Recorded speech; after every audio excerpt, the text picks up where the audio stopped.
kale. Kale. And Kale has a lot of protein. like protein powder. Protein powder. Yeah. I But do kale's like like the pea protein. roughage. Pea protein, yeah. Pea protein and hemp protein. It's a very good, like, non-animal based protein. That's cool. Yeah. I see a lot of chicken and fish still. So Yeah. I mean, I love me some good chicken. Yeah. That food is Good chicken so smoothie. expensive. Yeah. You know, I always joke with my friends, like, it's almost cheaper to go out to eat to cheap restaurants than it is to go buy good food. You just got to do what I do and start stealing $40,000 worth of eggs. What do you mean? Yeah, that was me. No. Did you see the news article? No, what happened? Basically, someone lifted an entire truckload of eggs because eggs are such an expensive commodity. Yeah. Their value for a single truckload of eggs is $40,000. Oh my God. So someone's out there flipping eggs in the non-literal sense. They're hard to flip. They break easy. Yeah. Eggs have You gotta gone be good at 'em. crazy. You get, Yeah. yeah, what I think the other day I was buying some eggs and they were like, it was like $11.99. I was just like, Yeah, it's for the good why stuff. is each one $1? Yeah, if you want to get anything that is brown Bird and flu. not white, is that why? Yeah. 'Cause they had to kill like millions of chickens because bird flu is going rampant. Every time one chicken on a farm has bird flu, it everyone spreads. Yeah. So that's been like most of the increase of the price currently. What's it's the going up excuse when that's again. not happening? The excuse when it wasn't happening would have been supply chain issues, right? Oh 'Cause yeah, you I could, love that. I love that blanket statement that we were allowed to be told after COVID. Like, oh, it's just supply chain. I mean, I think a lot It's of not those wrong, but it's were just like legitimate. kind of it kind of just you're It like, was wait, what does that mean? The end all be all. It's like, well, you guys still having supply chain issues? Like 4 years later, you haven't fixed that chain yet? It's like, well, you know. We're coming on 5 years. Can you believe that? Yeah. In March, and in 1 month, it'll be 5 years. It since feels this all went longer. down. I keep telling people, I was like, yeah, I remember in 2016 when COVID happened and all the riots. I was like, well, it felt like 10 years, so fuck off. Speaking of 10 years, I met you almost 10 years ago. Yeah, that's true. Isn't that crazy? I think you guys came through in like June 2015. I think we came out to a show at Natalie Grace or Cell Phones in DZ. Mm-hmm. Yeah. Wow. Yeah, it's wild. Small. We just played with Cell Phones at Reeds for Reeds Fest. Oh, wow. How was that? Speed Waves. It was great. It was awesome. Yeah, it was cool. It was definitely a bunch of people I haven't seen in like years. There's a bunch of people from the Hostel Euphoria who came out who like I used to see all the time back in the day. There's a bunch of bands playing that show, but Cell Phones is the one who's like, oh, I haven't seen you like play live in 10 years. So. Probably Since less. Wasn't there a DIY? There was a DIY venue right across the street from Reed's. Auxiliary Arts Center. Yeah, Yes. yeah. And I don't know if they'd played there when I was doing sound and booking stuff there, but definitely had seen them around like a bunch of times, and probably for sure. Yeah. I mean, 2016, you guys both played Cell Phones and Yeah, Peekaboo's. I remember seeing them there too, and they brought it for sure. Like they weren't rusty at all. They like kicked ass. Like, yeah. How about you? How's music for you? It's good. Well, why don't you tell everyone who you are and what you do? Oh, hey. What your life's been We're like. just chatting, folks. Just starts like this. Yo, I'm Matt Muffin, aka Matt Rogaski, aka Matt Amalgamate. I play in a band called Lollygagger, and I am a professional amplifier technician with 10 years experience who taught himself and has no accolades. I can vouch. You have worked on a lot of my equipment, and it's true. always been good. A lot of twins coming in from the DZ. That darn twin has been the bane of my Can you tell everyone that just because something's old doesn't mean it's better? No, because I think that there's merit to that. I think there was a standard of manufacturing that doesn't exist today. Okay. There are things like manufactured obsolescence that exist today that didn't exist. Like you would always want to maintain it. Like a Fender from the 70s was made to be maintained. It was made with maintenance in mind. That's like one of the things you always hear about Leo Fender is that when he came from a design standpoint, he wasn't necessarily coming at a standpoint as what is the best music, what is a performative way to design this so much as how do I eliminate failures? How do I minimize failures? If you look at a Stratocaster, the bridge, the saddle, it's a one piece of metal that's just bent in a special way. Super easy to manufacture, super impossible to fail. When's the last time a saddle like snapped on you? You know? Never. Their necks are always flat as opposed to the Gibson ones, so you don't have a break possibility right there. Arch tops have a lot more breaks, yeah. Arch tops, but also anything that has an angled headstock. So if you're talking anything from like Gibson lineage, Les Paul, Yeah. SG, and that's like a weak point in the structure. I'm not a luthier, really. I know. No, like, you're right. You're enough absolutely right. To talk, yeah, but Fender like did that, but not only for ease of failure, but also for ease of manufacturing, because you can make a neck out of a single piece of wood. You don't have to create joins to create like, you know, if you have a piece of wood this big and you have to cut the L out of it, for Stratocaster, you only need a piece of wood this big and you can cut 2 or 3 out of them. So that was his design philosophy, was simplicity and minimization of failures. So coming back to the original question, I do think there's a lot of merit in saying that certain things from certain eras are made at least to be repairable and maintainable. Whether or not they are subjectively better, no, there's no such thing as subjectively better. Yeah. You could play a Vox solid-state amp from the 60s for bass, and it'll sound like absolute turds on any record ever, but also that was a record on a bunch of Beatles records, or the amp on a bunch of Beatles records, because it just fit into the time and the music, and the compression of that amp fit well in the recording systems that they had, so you have to sort of bring everything back to like a modular viewpoint, at least. I feel like I've gone way off topic from the thing. You actually made a great point. I've thought about how they obviously made stuff back in the day to maintain, how everyone had to learn how to maintain stuff, just like their refrigerator or their washer dryer, their HVAC. Things were, think of any of our grandparents. They just all learned how to fix the things they had. Yeah. And that has kind of gone out the window where now you think like, oh, it's old, it always needs help. It's like, no, every like year or so, if you knew what you were doing, you had to update a couple things or fix something. Totally. And it's actually not that complicated. And it's also easy to access. Exactly. Same with cars. I've noticed it the most with cars. Cars are super hard to fix, super hard to access certain points. Whereas at a certain era, everything that would normally go wrong, you had easy access to. Like a couple bolts. You could do it yourself or a friend. Two people can do it. You don't even need machines. Sure. And now it's that was a selling point. It was a selling point. Hey, you can maintain this yourself. And now it's like, no, I'm not going to maintain this myself. I buy one for $8 on Amazon. Why the fuck am I going to... I spent a bunch of elbow grease into this thing when I can just... Like, I literally bought a $5 multimeter the other day from Amazon that does everything that a multimeter needs to do just to have one. And it's like, this is so cheap. This is less than a $1 menu meal at McDonald's, because those are $6 now. I thought they're not dollars anymore. Well, it's like the $5. I'm not shilling for McDonald's on a podcast, but I'm just saying that there's an inherent value here that's different when it comes to consumer electronic audio appliances. And I don't think it's necessarily better or worse, but if you're working on it, or if you intend to own it for the rest of your life, I feel like the longevity will pay off from vintage amplifiers or amplifiers that are constructed in a more vintage style, like boutique things. But I don't think you're going to get a vastly superior tone. I think there's a lot of like voodoo. There's a lot of snake oil kind of salesmanship that comes with like, we're going to get you solid gold pins on that tube, and it's going to conduct much better. Tell us all the snake oil stuff, since you have 10 years plus of this experience behind the scenes, seeing how the sausage is made. We're talking about the different marketing schemes. It's difficult because, again, this comes back to subjective use, right? For one man, snake oil could be like the absolute perfect thing that you need for your setup. And maybe a good way to distinguish this would be like, let's take tube hi-fi systems that are made for listening to full-range music applications, right? So not a tube guitar amplifier, which is just to create a guitar signal in that frequency range. I think that some of the snake oil there for like, gold pins, connectors, really expensive tubes, extremely high-fidelity caps. In my opinion, if you're putting that into a guitar amplifier, you're going to get a negative return. Because once you put it into a mix of drums, bass, another guitar, and then put your EQs on it, then put your filters on it, then do everything, you're not going to notice that small thing. But on a hi-fi system where it's a front to back quality journey, right? Some people who are really into it, they're like, I'll get a 1% increase here, 1% increase here. And eventually at the end of this chain, you have all these small little qualitative things that add up to an objectively better signal. And in this case, we know it's an objectively better signal because we want absolute headroom, absolute clear, flat frequency response, all these things that it's designed to do that doesn't have an artistic component, not a subjective component, That being said, if you're paying like $80 for a mustard Mallory cap to put in your guitar, no one's going to notice. No one's going to notice. This is what I always tell people is like, yeah, I could take this, I could replace all of this with a slightly higher grade of cap, redo the wiring. And there's certain things like layout is very important, right? So don't take that thing, but like you can make all these changes with the bumblebee caps and everything, and I could put it up on an oscilloscope, and there will be a difference in your frequency response at 3K, and it'll be slightly more smooth.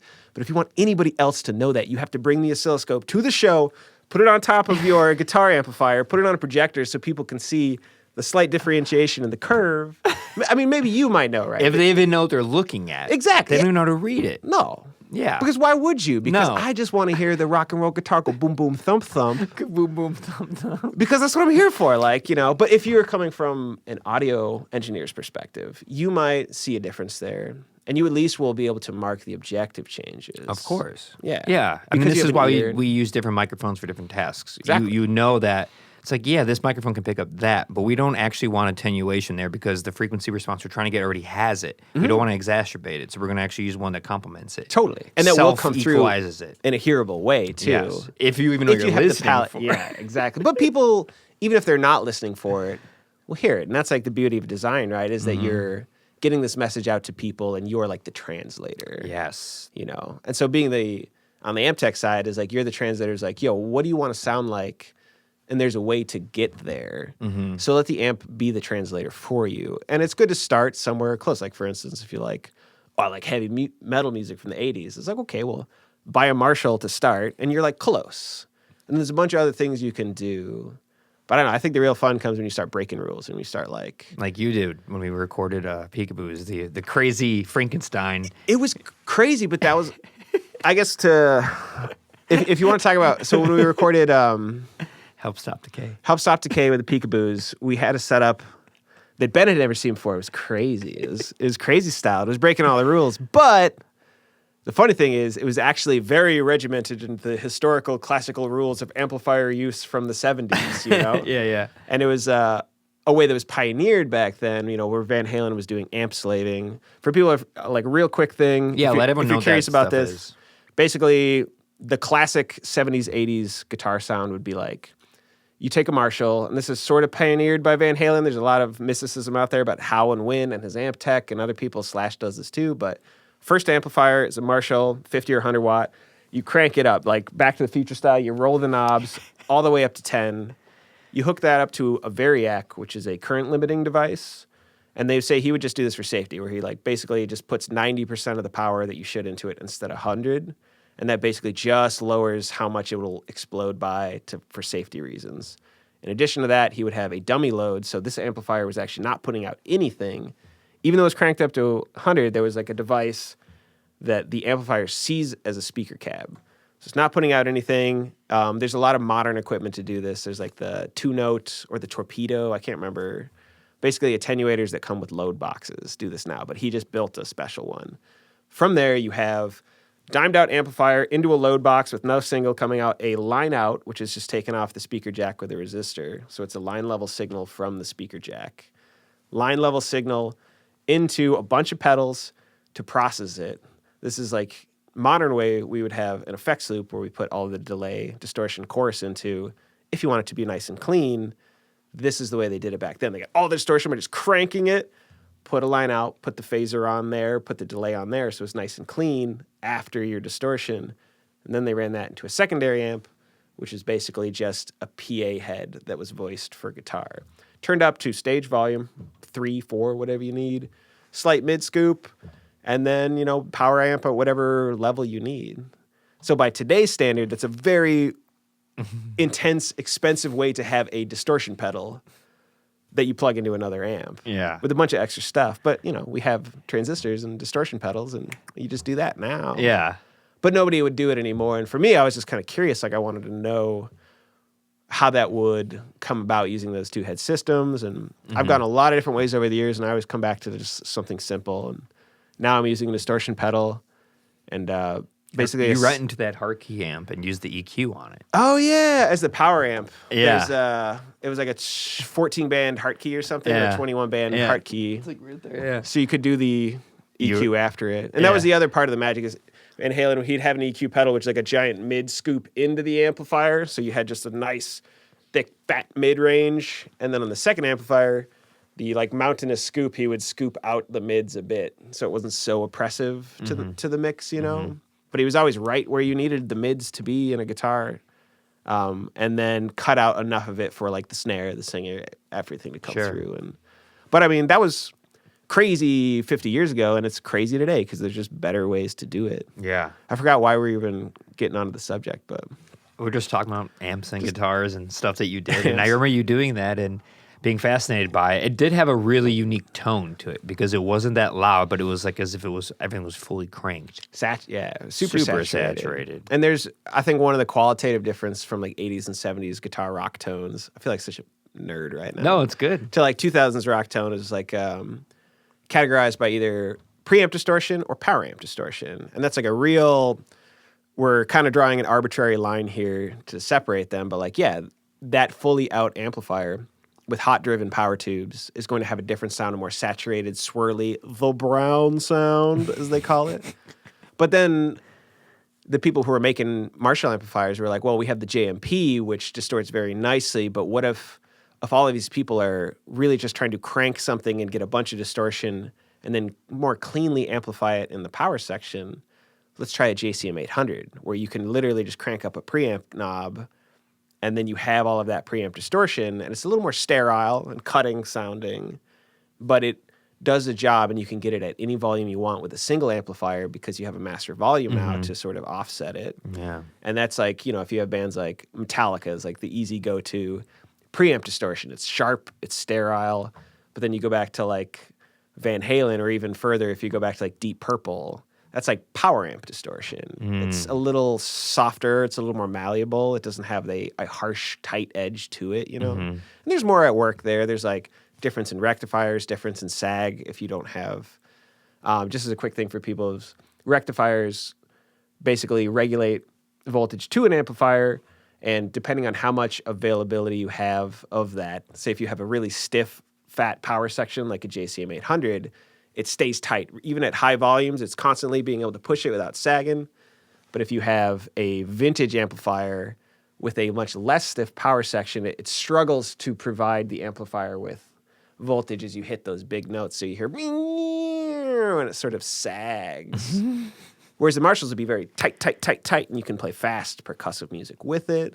So there's other elements at play here, but the general argument of preamp versus power amp distortion was created out of ease, but has become like real musical history as we switch from like the 80s to the 90s distortion tones. And there's exceptions to the rules, and there's bands who's like, I don't care about any of that. I'm going to do something totally different with the wrong amps, and those guys are cool too.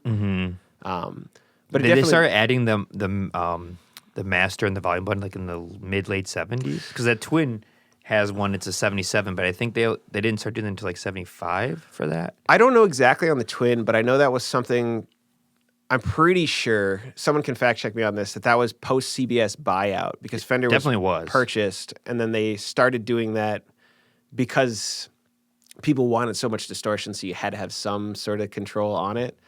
On the Marshall one, I want to say it was definitely past 78, but I can't remember exactly. It was probably like 80 to 84, somewhere in that period when they came out with the 800, which is the JCM. And that's like the most famous distortion on tap amp that we have. It might have even been earlier than that too. I don't really know. I feel like I'm not as big of a like brand nerd as some people are, you know, in terms of different models and different times. Like I'll know the schematic differences between like a JMP and like a JCM, but... Just by looking at them, you could tell?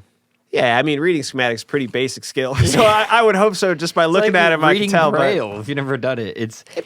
I know what to look for, and I'm still not good at it, but I can only imagine you do it all the time. Yeah, and it's modular. Like anything else, I think if you're trying to understand amps, if you're trying to understand electronics, understand each individual piece of it, and then you just do a lot of plugging together. If you're trying to read a schematic, you just learn like what a resistor looks like on a schematic, what a capacitor. Like by themselves, those aren't challenging things to do, but it's like learning a new language. Like you have to learn a shitload of new words, some of them more fun to say than others.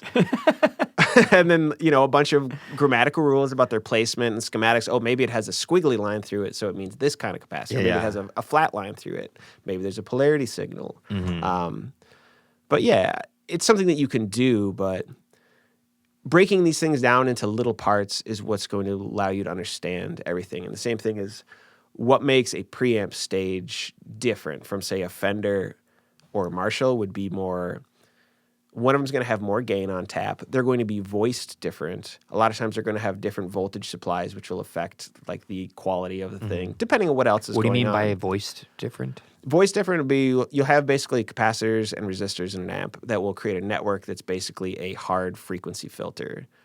And it's difficult to explain because it doesn't happen in a vacuum. They all happen in a linear fashion.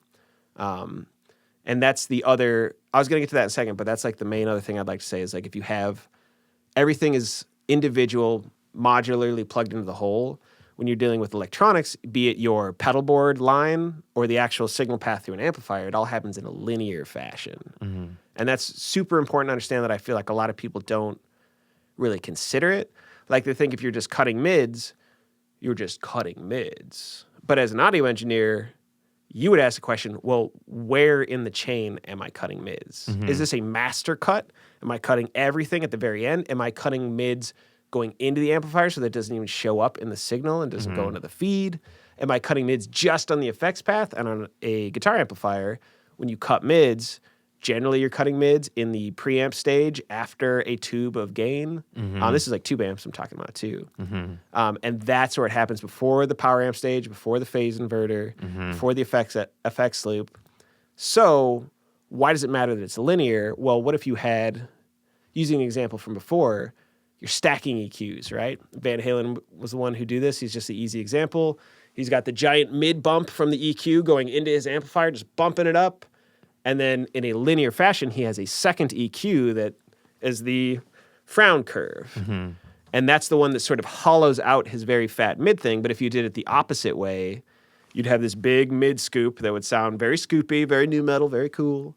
And then when you added a mid bump, it would be this kind of artificial bump into it. So it's like a scoopy one with maybe a little more mids brought out, but... With more harmonic distortion? Yes, but only because there's more fundamental in a scoop signal than a mid bump signal, but I feel like that's not exactly what's happening so much as it will just, it just sounds different, I guess is the point I'm trying to make. And if you're trying to qualitate that, it would sound different because you are boosting mids up rather than subtracting them, right? Yes. And if you're into audio engineering, which I'm guessing you are if you're watching the show, is not everyone. Not everyone, but or maybe you're just curious about it. But there's an awesome rule for any guitarist of any skill or anyone who's looking to get anything, but subtractive EQing, right? Yes. And I've been blathering, so why don't you tell us what subtractive EQing is? Because you're way more qualified than I would be, right? Well, I mean, so first of all, let me say what you've been saying is absolutely true and great information. And I tell my students all the time that some of the most important things to know in audio for just conceptualizing what is happening and for maintaining and working on your equipment and having longevity is just understanding signal flow, like truly understanding the signal. I always say, how does it get from my mouth out of a speaker around the world? That signal flow. Sure. And that is linear, Very flow linear. means linear, really. Yes. It's like interchangeable term. Absolutely. And then the gain structure for that process, understanding your gain structure. And that's just the level of the signal as it goes from every single step of the way. And so people don't even know when it's happening because of DAWs not being tactile. Sure. They don't realize all the gain structures are happening in the DAW. I don't. And I do a lot of this for a living, but sometimes you get into a DAW, you're like, what are you even doing? Yeah, to this, it's a little foreign. When you the do balls knob? What is let me turn up balls real quick. Oh, cool, man. I hate some of the nomenclature these days. Girth. I never know. I'm like, oh my God, just stick to the technical terminology. It's marketing. It's a little rough out there, yeah. But yeah, subtractive EQ. It just keeps the signal a little more clean, has less harmonic distortion because you're not artificially adding signal to something that isn't there, which distorts the harmonics. And the harmonics, odd even, are the overtones that we use to describe timbre, compiling it with the fundamental frequency. Very nerdy stuff, but... Sure. Yes. Which stuff is you never have to learn if all you want to do is play guitar, right? No, not at all. You don't have to learn any of this. No. But if you do learn it when you play guitar, you'll be able to sort of smooch a signal this way or that. but I want to be super firm. Like, that's not important at all to making good music. No. You could totally have no idea what this is, have a guitar that's slightly out of tune. Mm-hmm. Like Sonic Youth were famous for not knowing what tuning they were in, so they had them taped to the back of the headstock. Mm-hmm. And they always made up tunings, yeah. And then their practice space got robbed, so they didn't know how to play any of the songs because the tunings were just on the back of the things that they didn't have anymore. And like, so you can do great stuff without knowing this. Yeah, that's why I started writing down my tunings. I was like, in case I ever lose this information. Just in case. You never know. It'd be the worst to get your stuff robbed. Yeah.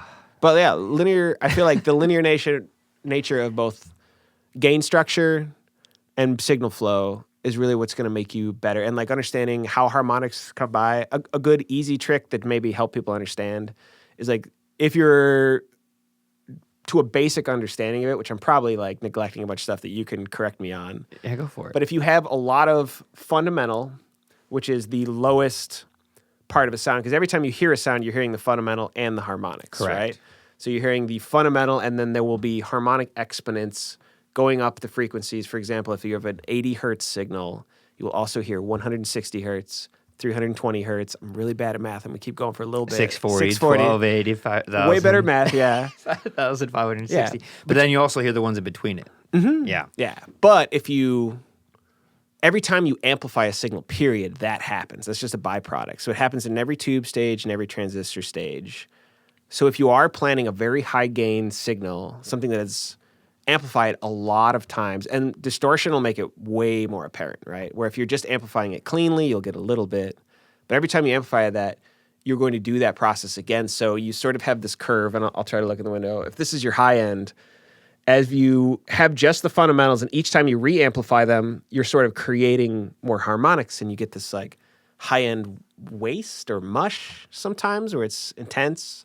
So I say as a useful way where this is like a practical application of knowledge is if you cut a lot of the highs going into your amplifier, you're removing a lot of those higher exponents that will be reintroduced through distortion, through heavy distortion, right? This is like a lot of distortion in this example. But it will have a more pleasing, more flat tone that doesn't clash with the very high-end instruments, the cymbals and things like that. Yeah. So a really simple way is like if you just back off your tone knob on your guitar a little bit, you're cutting off that high end and you're letting itself repopulate with harmonics through a signal. And it'll show, it just won't be so bright. And you'll be in the audience and it won't be that sort of piercing, like, oh my God, these guys are loud, brightness. But you'll still have a lot of that high end, but it'll be natural harmonic content as opposed to the natural harmonic content, but also fundamentals at those ranges, which can be very harsh. We should have put a warning. This episode Nerds contains only. Nerds Oh upon my God. audio nerds and music nerds. I'm supposed to be a cool guy. I'm in a rock and roll band. Which I'm sure people don't expect that. That's the best thing I've loved about like this unintended education from recording and working with so many bands. Seeing people like in the stage of writing music or performing or playing music, performing music, hanging out and being the normal selves in their normal day lives. Yeah. And it's pretty wild because I've seen you throw up in my basement, spill beers in my basement, incite violence in my basement. Well, it was like fun violence, right? Yeah, I know. yeah. I don't mean it for real. Yeah. But I would never incite violence for any purpose other than warmth, you know? No. I mean it in a funny way when I was like, you're like, can we make it wild? And I was like, I don't know. And then you did it. And it was actually really great. I have the video. Yeah, whenever I want to show my students, if they ever think I'm like a square, I just show them like that video. I'm like, you guys don't even you tell me know. which students. I'm coming to their house. I'm going to bring Mike and Kinsey from Lollygagger. The drummer and the bassist are like this tall. Yeah. Yes. You guys are all kind of tall. I'm the short one. I'm like 6'1", though. I'm like, what the hell? Like, They were like 6'3", 6'5". yeah, exactly. How did you know? Yeah. But I always feel I've seen short. you guys. You Oh, see that's pictures, exactly everyone's height. and people see me in pictures like, wow, you must be tiny. And I'm like, no, they're just huge, man. It's gigantic. Like, You can have Viking children. yeah. But But yeah, I think there's different ways to go about it. And yeah, these things are nerdy. And if you like them, that's great. Like, and you can learn about them. They will enrich your art.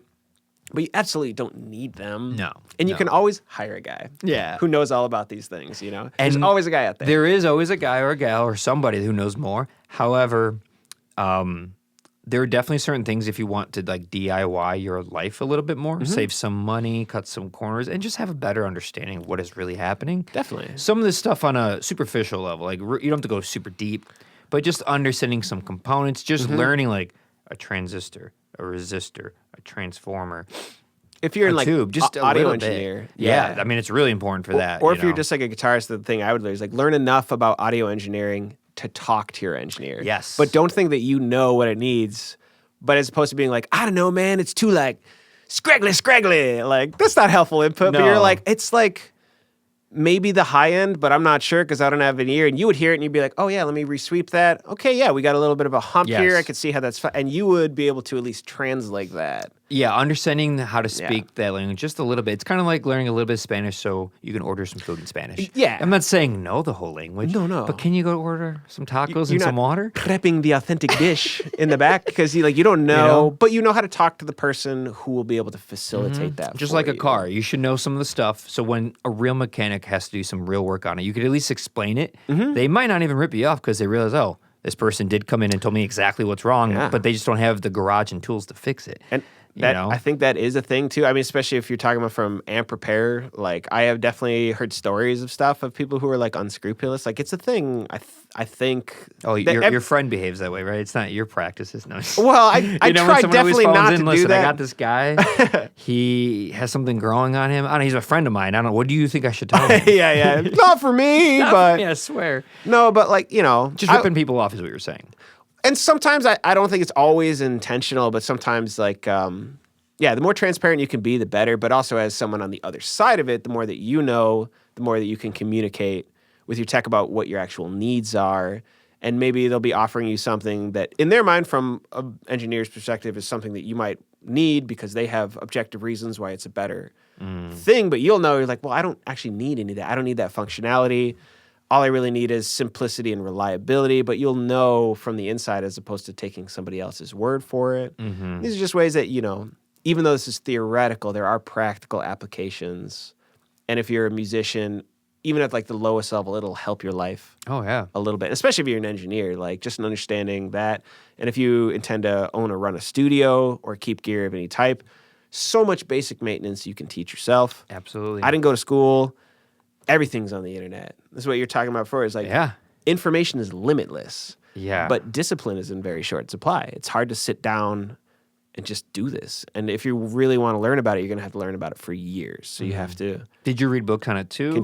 I read books. I watched old Army videos. There's a bunch of declassified stuff from around World War II because tube technology was always being used in the field. So they have like radio tube repair classes. Oh, wow. And stuff. But, the tube hasn't changed in that long. And so it was a pretty thing. There was a Texas Tech for free online course that I would listen to. I was a dog walker, so I'd just be walking dogs and listening to that in my headphones just to learn enough about. What year did you start getting into this? Probably around 2015? 2015, 2014. Because I did like guitar electronics before that for like a few years, but only because I wanted to practice on my own stuff and do weird things. I made a guitar with like 64 tone settings. Totally useless, I used 3 out of them, but it was cool. That's cool. And you learn about switching, and you can learn about resistance and grounding and all of these very basic things that you'll need. Yeah. But yeah, I just kind of started because I didn't have anyone else to, I didn't have money or time to. I was just playing in bands, and I needed a guitar that was cool, that worked. I wanted to have a different pickup, And then from there, I started working on amps and like built an amp out of a kit and then just started taking like amps out of the practice. There's always going to be like a pile of amps in the practice space at the 31st because someone's moving out. Here's a bunch of broken shit that they were gonna fix, but they're not going to get around to it. So pull it out of the dumpster, take it home, learn all of the safety precautions because I am not responsible for your safety. This is your decision. And, What are the safety precautions? A bunch. Active electronics is a simple one. Electronics that are high voltage like that hold charge even if they're unplugged, even if they've been off for 24 hours. Basically, there's a charging component called an electrolytic capacitor that builds up a charge and then releases it as a cycle. And when you turn off the amplifier, they just have the charge most of the time. So you would have to drain those caps. And those are things that you have to be responsible for if you are going about this. Like I can't tell you drain them to do it. I feel like it'd be irresponsible. To like tell people? Well, not. I mean, not if you just do a warning. Well, yeah, it's a warning, and obviously I want to legally protect myself from this interview. Okay. But you basically just provided a path to ground. Okay. But there are safe ways to do that. There are unsafe ways to do that. The general is your hand is always behind your back when you're working on high voltage because the way that you die, say if this was electric, this will hurt like hell, but this will form a circular circuit all the way through my heart, and the electricity will seize your heart, and your heart will stop beating because it goes all the way through your body. And how many volts? It depends. AC is more dangerous than DC, but I mean, I don't think there's like a hard and fast rule. People have been shocked by millions. I mean, maybe not millions, but you'll see videos of guys working on like those giant transformers in industrial buildings, and there's like a buddy always next to them with like a big rubber pole. So you can just basically smack down your buddy because you'll be stuck with your body will be so tense, and that's what happens to your heart, I think. Again, medical people, please fact check me. Medical people, reach out. I think it's like basically the electricity causes you to convulse, and your heart can't beat anymore. So can't do that action potential anymore. The voltage just shuts it off. Yeah, I don't know. Or I'm not overloads a doctor, it too. Could just be too much voltage. Too much fuse blows. Yeah, you got to go get a new one. Do you have a fast blow or a slow blow in there? I miss having fuses at my old house, the old basement. Oh, the old before school I was a ones? kid. Yeah, when I was a kid, we used to have fuses in there, circles. You'd screw it. Yeah, and whenever it would go out, we'd go down there and put it back in, and then we got a circuit breaker in my front closet, and I was confused by it. Yeah, such modern technology. So I have to turn my electricity back on for no reason. Way to go, circuit breaker. Yeah. Oh man, but DC batteries, if you're working with like those 9 volts and stuff, like doing fun like circuit bending on toys and stuff, that's a safe place to have fun with like old toys. A 9-volt battery, yeah, 100%. And if you're trying to get into this, build a pedal first. Save yourself. I built an amp first. Bad decision. Yeah. So bad because I didn't know really what I was doing. There's a lot of fine points, and my soldering skills weren't perfect. That'd be my main advice. If like you want to become a tech, get your soldering skills perfect. Build a distortion amp or pedal, distortion pedal. Redo a couple guitar wiring things. Potentiometers, it's a very simple circuit, but pedals, there's a lot more going on. There's circuit boards. There's a lot of wires, so it'll help you get your soldering perfect. And then after you do that, just triple check everything. Triple check everything. Always. That's an everything. That's a capital E everything. It doesn't matter what it is. Just look over again because you're the first person who's going to make mistakes. Suspect yourself. Check your stuff over. If you power it up the first time, it doesn't work. Probably your fault. Totally cool. Just take the responsibility. Check your stuff. But if your soldering is perfect, when you're going into it, you're going to have a much better time. So start with like guitars or pedals before you get to something larger when all of your fundamental skills are developed. Because soldering is literally the only physical skill that you're really involved with. I mean, you have chassis modification, you could do stuff. Maybe there's some other things. Maybe there's like woodworking that goes into it too. But really, once your soldering is perfect, everything is a clean, shiny line that climbs up the leg of the component that you installed. Boom, you're great. Yeah. Then just move on to there and start learning theory, learn schematics, learn resistors, learn basic stuff. The smaller you can start, the better, because these are all the modular pieces that you're stacking up into your knowledge base. And I feel like as a tech who's 10 years old, I actually got the first amp I ever built back into the shop because I had sold it to a guy, and it's still working great. It just had a little bit of a hum, and he was like, well, I want to sell it. And going back, I looked at all these things and I had to go over it, and my work was just like, hey, yeah. It was 10 years ago. And my soldering's not perfect. The legs are not at 90-degree angles. The filament winds are not perfect. This is all stuff that I would sweat myself at today. But it's because I wasn't ready. You I was just excited. Yeah, you learned a lot. Wait, so you sold it and someone brought it back in? Someone sold that again, and then that guy brought it back in. Did he know? And he didn't know. I told him, though. I was like, hey, I built this amp. What's going on, man? That's so funny. And he's like, yeah, it's really cool. I just don't really use it, and then I'm selling it, and I usually use it for distortion stuff. But, I could have done a better job of that amp if I did a couple other pedal kits first. But that's just how it was. And it obviously didn't work when I powered it up the first time, and I had to do a bunch of work to it to get it working. There's all these things, like stupid things, but... If you're a amp, this is for anyone this is a big problem, common problem. Someone comes in and their amp has a hum. What's normally the issue, the number one issue you would go to? It depends. And this is sort of the fun of being an amp tech is you get to be like, can you make the noise with your mouth? And people would be like, a lot of people think hum is like, me, I was like, that's not hum, that's a buzz. Get it right. That's why, and I don't, I'm not going to sweat people about it, but this is part of learning that common language, right? Because there's a difference between noise and hum and buzz. They're very specific, objectively nameable things. Write this book before you die.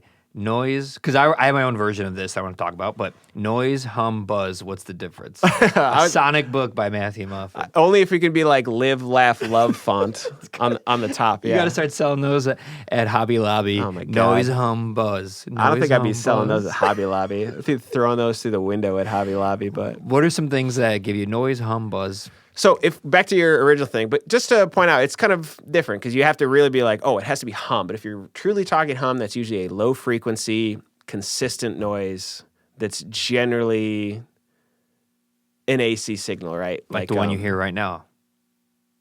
I'd say that's hum. And what I would do first as a tech, not all the time because a lot of I just kind of know by now, but you would just put it on a scope. So you put up the amplifier. The easy test is just to explain like kind of what I would do at work would be the easy test is you flip it on, you got the hum, great. You flip all the controls down to 0, so you're effectively shunting all signal to ground. Do you still have the hum? Yes.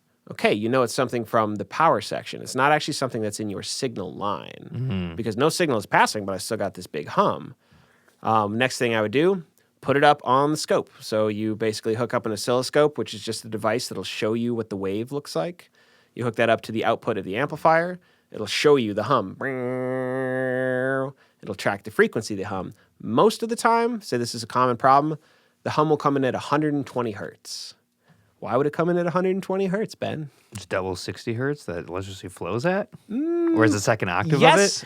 Yes, because there's 120 volts AC coming through, but 120 volts AC is 60-60 across the center line, right? Oh, okay. Yeah, because if you have... so I was kind of right. I was on the right track. You're exactly right. Okay. But I'm just clarifying in terms of language, because again, we're going from theory to practical application here. And if you guys see it like... So here's your center line. This is 0 volts. If you have a DC signal setting at 5 volts, 1, 2, 3, 4, 5, it'll look like this. It's a flat line. It's a DC signal. But if you have an AC signal that's at 5 volts, you have 1, 2, 3, 4, 5... 1, 2, 3, 4, 5, and it goes up to 5, down to 5, up to 5, down to 5. It's alternating current, right?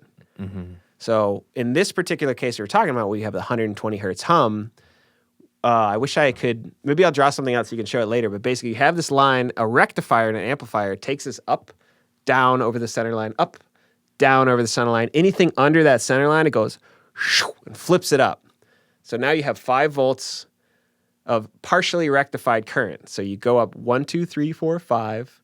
You have this little wiggly line, but you have this, it's not like a flat line, right? You should have a nice flat line and that'll be a nice solid signal. But if you have this little humps in there, it's not a perfect DC wave, so you get a little ripple. It's called AC ripple. And that's the residuals from the filter caps not doing their job properly. So you're hearing some of the hum from the wall, the 120. Mm-hmm. Generally, that means that a filter cap is failing.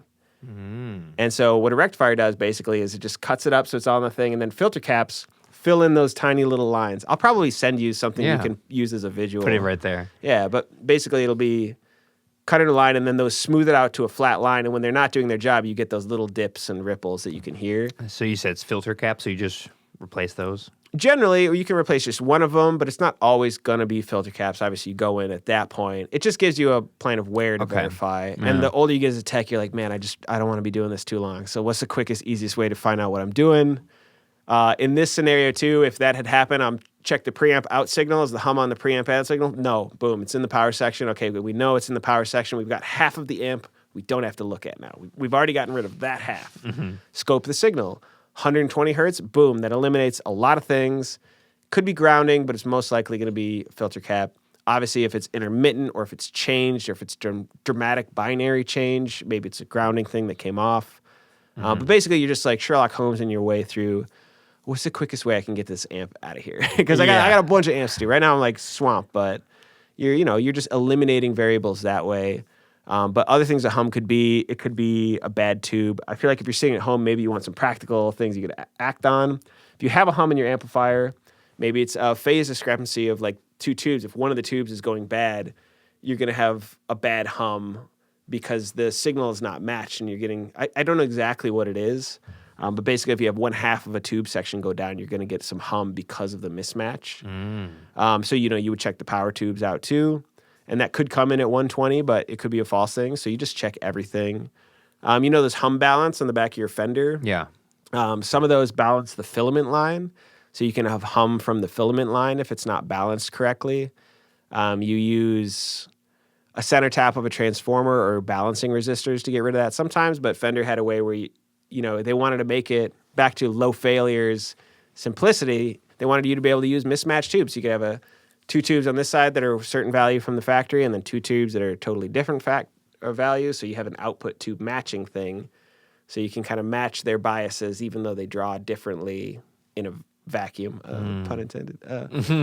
But basically, there's lots of reasons. So it's when you hear something hum, like you'll have a flow chart ready to go. Be like, here's other reasons a thing could hum that I know about. And then on that list are a bunch of things that you don't know about because you've just never seen it before. What's in the weirdest cause of a hum that you can recall? When you're like, really? That's what's doing it? Anything stick out? I feel like cell phones is a big one. Like your cell phone device. And it's not so much a hum, but like in terms of weird interference, a lot of times I'll get like super mysteries that people bring into the shop and I'll test them for hours and they don't do anything, but they get it home and it makes a noise again. So they'll take a video and it'll be like a chirping or a weird noise and send it back to me. I was like, well, where is this in your house? They're like, what's in my computer room? It's an old house from like the 1900s. The wiring's not like perfect. It starts chirping. Maybe it's interference from there. So there's tons of outside influences you can have. A lot of electromagnetic forces going on that people don't realize are, like I always tell my students, like your instrument cable is just one big antenna. Unplug it halfway into your amp, and sometimes you'll just hear the local radio or whatever radio is around you. Totally. Really wild stuff comes in, and that's why you ground a lot of things, because an antenna that's hooked into the chassis, which is your ground, all of the signal that's in there just boom goes to the ground instead. But if you were to have an unshielded piece of metal in an amplifier, it would work 100% like as an antenna. Oh yeah. I'm trying to think of an example of like basically, yeah, okay, so if you ever plugged a speaker cable into a guitar and then into the amplifier, and it just buzzes like all get out. Like it's crazy because there's a difference in the shielding. The shielding is connected to the ground on an instrument cable, so it's a shielded signal that is grounded. But on a speaker cable, it's just a hot and a neutral with no shielding. So it picks up everything and just buzzes like all get out, and is also not connected to that global ground in a different way too, right? Yeah, and it just, for that application, because it's at the back end, it has a higher voltage. That's why it doesn't matter what gets into it. I think it's just made differently because I don't know exactly why, but I would guess that it's not so much that you don't need it for the speaker cable so much as that you do need it for the instrument cable. You just need to have shielding at that stage because that's your initial signal. And it's a weaker signal. It's millivolts. It's very weak. It's tiny. So very any weak. aberration is going to get amplified and amplified and amplified and amplified and get worse and worse from there. Mm-hmm. And speaker cables are sometimes a different gauge, but sometimes they could be a low gauge too. Mm-hmm. And sometimes they're just twisted wires, with no actual cableage around them. But yeah, I think it's not so much because speaker cables don't need them so much as instrument cables definitely do need them. Definitely need them. Yeah, yeah. And they definitely need to be gold plated. Definitely, 100% Ogami. What about silver? Isn't silver technically better than gold? Would I look like a metallurgist? I think technically it does. It's just I think gold's just sexier. I think so. You want to definitely only use like tooth grade gold for your connectors, so you can be super fly while you do it. I think that's what they call it. Tooth grade gold. Tooth grade gold, yes sir. Yeah. On a side note, I guess change of conversation. I always wondered this to you: what are the differences and pros and cons to tube versus solid state? It's a sticky situation, especially if you're on the internet, right? Because yeah, you already know because you've been on the internet. What's the internet? Oh my god! You mean Reddit? Reddit, the gear page, the goddamn Marshall forum. You know what the worst forum is for disinformation? I hope they do too, man. I'm gonna give my address. Which screen name do you not like the most? No, it's not even the people. It's just like a generalized sense of like guitar people in general are like. There's a lot of elements to this, right? That you could break down culturally before even going into the thing, right? It's this weird old boomer-esque. I know everything I don't need to know, like superiority plus gear fetishization, plus like a financial component of pride, plus art, which is like your own subjective investment. So it's like so many people have opinions on forums, and I see so many good ones, so many bad ones.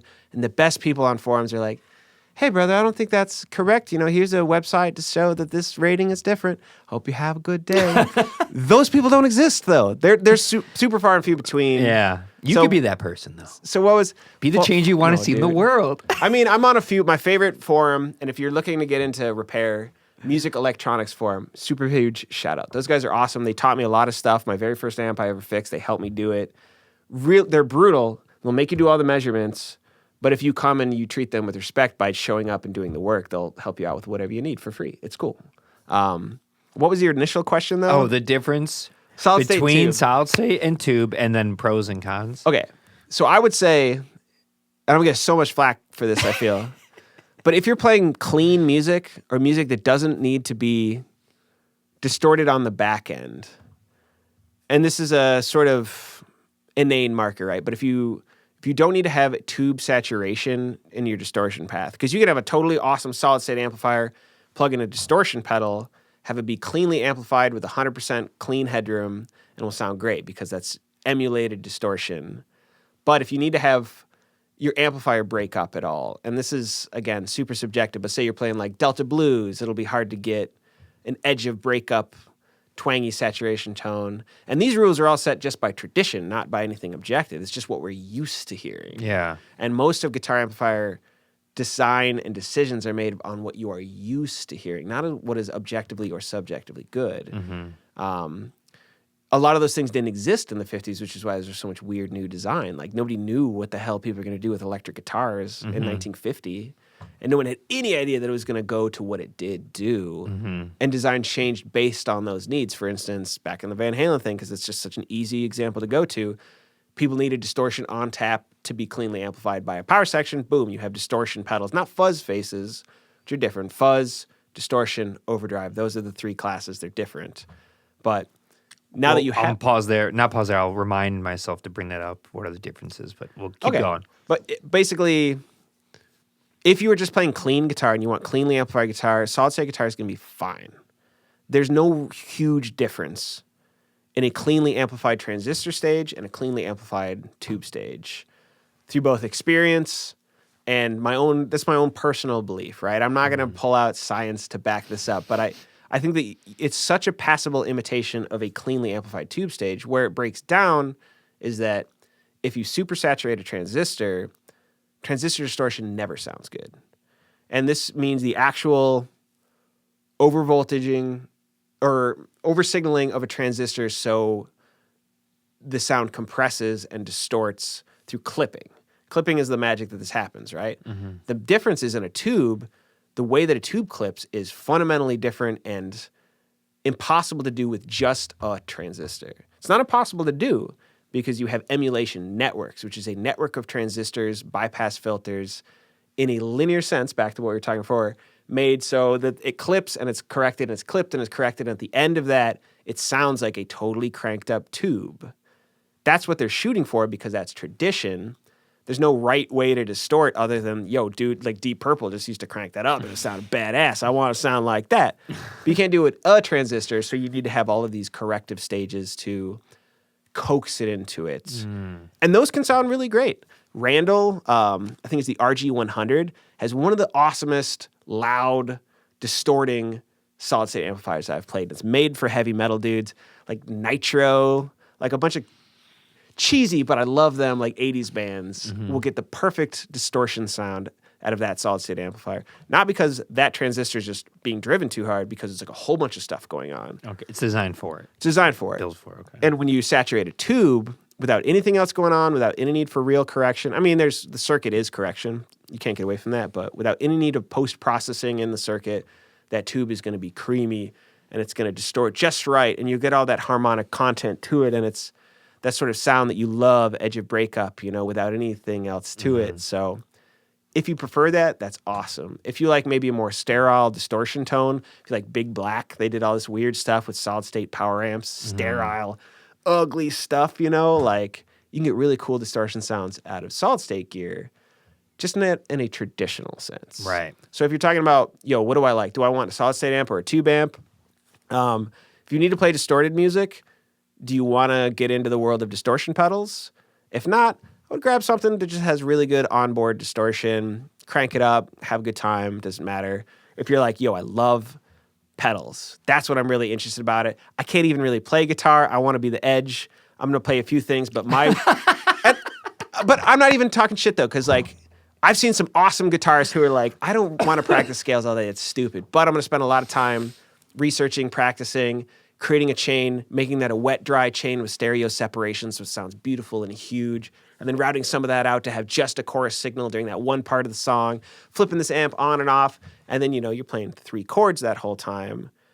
But that is where like a solid state amp's going to do you a lot of good because you have infinite headroom to play around with this thing. Mm-hmm. And maybe you want to do the same thing on a tube amp because maybe it's more about driving the tube amp. Mm-hmm. And you want a less sterile, less faked tone. Another really good example, I think, is Airbag from OK Computer, solid state amplifier. That whole like but that's such like a lush, awesome, huge distorted signal. But all achieved with really weird combination of gear. A lace sensor red pickup, which is usually used for like jazz guys. Super sterile sounding pickup. Through a super sterile sounding amplifier with like a Bulldog speakers, like a Fender 12. I can't remember what it was. It's like one of the small red knob Fender amplifiers. No overdrive pedal was used for that? I don't think so. I think it's just all on board. Maybe he did some EQing or post-processing. I'm sure a Radiohead fan is just smashing their computer listening to this right now. Me getting it wrong, but like it was that amplifier, and it wasn't like this huge cranked up Marshall stack to get that big sound, So there's a lot of different ways to get to things, and knowing the limitations and where they have strengths are is where you should pick it. And like, if you don't care about it at all, just pick the one that looks cool, Or just go to the Guitar Center and just play like 20 of them, and you don't have to know shit about it. But you're like, yo, this sounds like the band I like. Why are they always more money?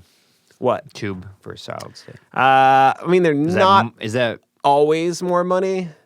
There are some very expensive. I mean, JCM or JC120s, right? They're like more expensive than a lot of tube amplifiers out there, right? Yeah. And part of that's just demand. They are, but they're in the middle ground. Like you'll find them for like $1,300, and that's still nothing compared to where the prices go for. So like, buy yourself an Orange or a Marshall or a High Watt. Counterpoint: you get a crate Blue Voodoo for $250. You can find tube amps out there cheap. You can. PV Classic, dude. I'm tube amp aficionado. I'm thinking high brand, like, and that's your first mistake, Because I'm thinking the Ferraris, Lamborghinis of the guitar world. You think of just like the big names. Their tube will always be more money than their solid state. I think that goes back to cultural reasons. Okay. I think it has to do with the guitar community's opinions at large, which I think you already know sort of how I feel about a lot of those. Because they don't always come from an educated place. Like, it's just like, well, God, I can't even bring this up, but like this goofy video. There's this video that's been like rehashed 1,000 times, and it's from that movie where Hitler is like learning that he's going to lose the war, and he's having this freak out. But somebody overdubbed the German conversation to be like, "I'm sorry, sir, you cannot sound like Stevie Ray Vaughan with just pedals." He's like, "Everybody leave the room right now." And he explains like why Stevie Ron needed these pedals, and that's the only way to sound like that. And if you could just sound that way during practicing, then everyone would just practice. Any idiot could sound good. You need the tube screamer and the 13-gauge strings, like. But you could get like the best guitarist in the world, your favorite guitarist in the world. You could hand them an $80 Strat and a practice amp that has distortion if they need it, and they'll blow you away. Of course. You take them to the studio and they'll just blow that track away through a $20 amp that you found in the trash with some maybe creative editing, right? Because there's certain needs for a track. But, I don't think you need $1 million amp. No, you definitely do not. To do anything. And I come from a very like do-it-yourself sort of background. That being said, when like a Sierra Tone Overtone Special comes in and everything is wired perfectly, there is a bunch of added functionalities. There are settable drives for leads and channel switching, reverb switching, different things that you can do with it, like voicing switches, all these things, relays. If you're going to use all those things, buy that expensive amplifier. If you need that sort of switch, if you need that quality of tone, because a $300 crate Blue Voodoo is not going to create the same amount of fidelity. They're going to cut corners and parts and stuff as, say, a classic reissue Marshall JCM 800. But if you're at the thrash show, none of those kids are going to give a fuck what you're playing. They don't know anything about it anyway. As long as you're playing it well, and if you are knowledgeable enough, you're going to be able to fake that 800 tone so well using a Blue Voodoo because you understand signal flow, you understand gain staging, and you understand what you're shooting for in terms of a general frequency block. And that's the other thing I see is like a lot of people come in the shop is like, well, something's wrong with my amp. I can't hear myself with my other guitarists. And I was like, well, the first thing, uncomfortably, have you asked them to turn down a little bit?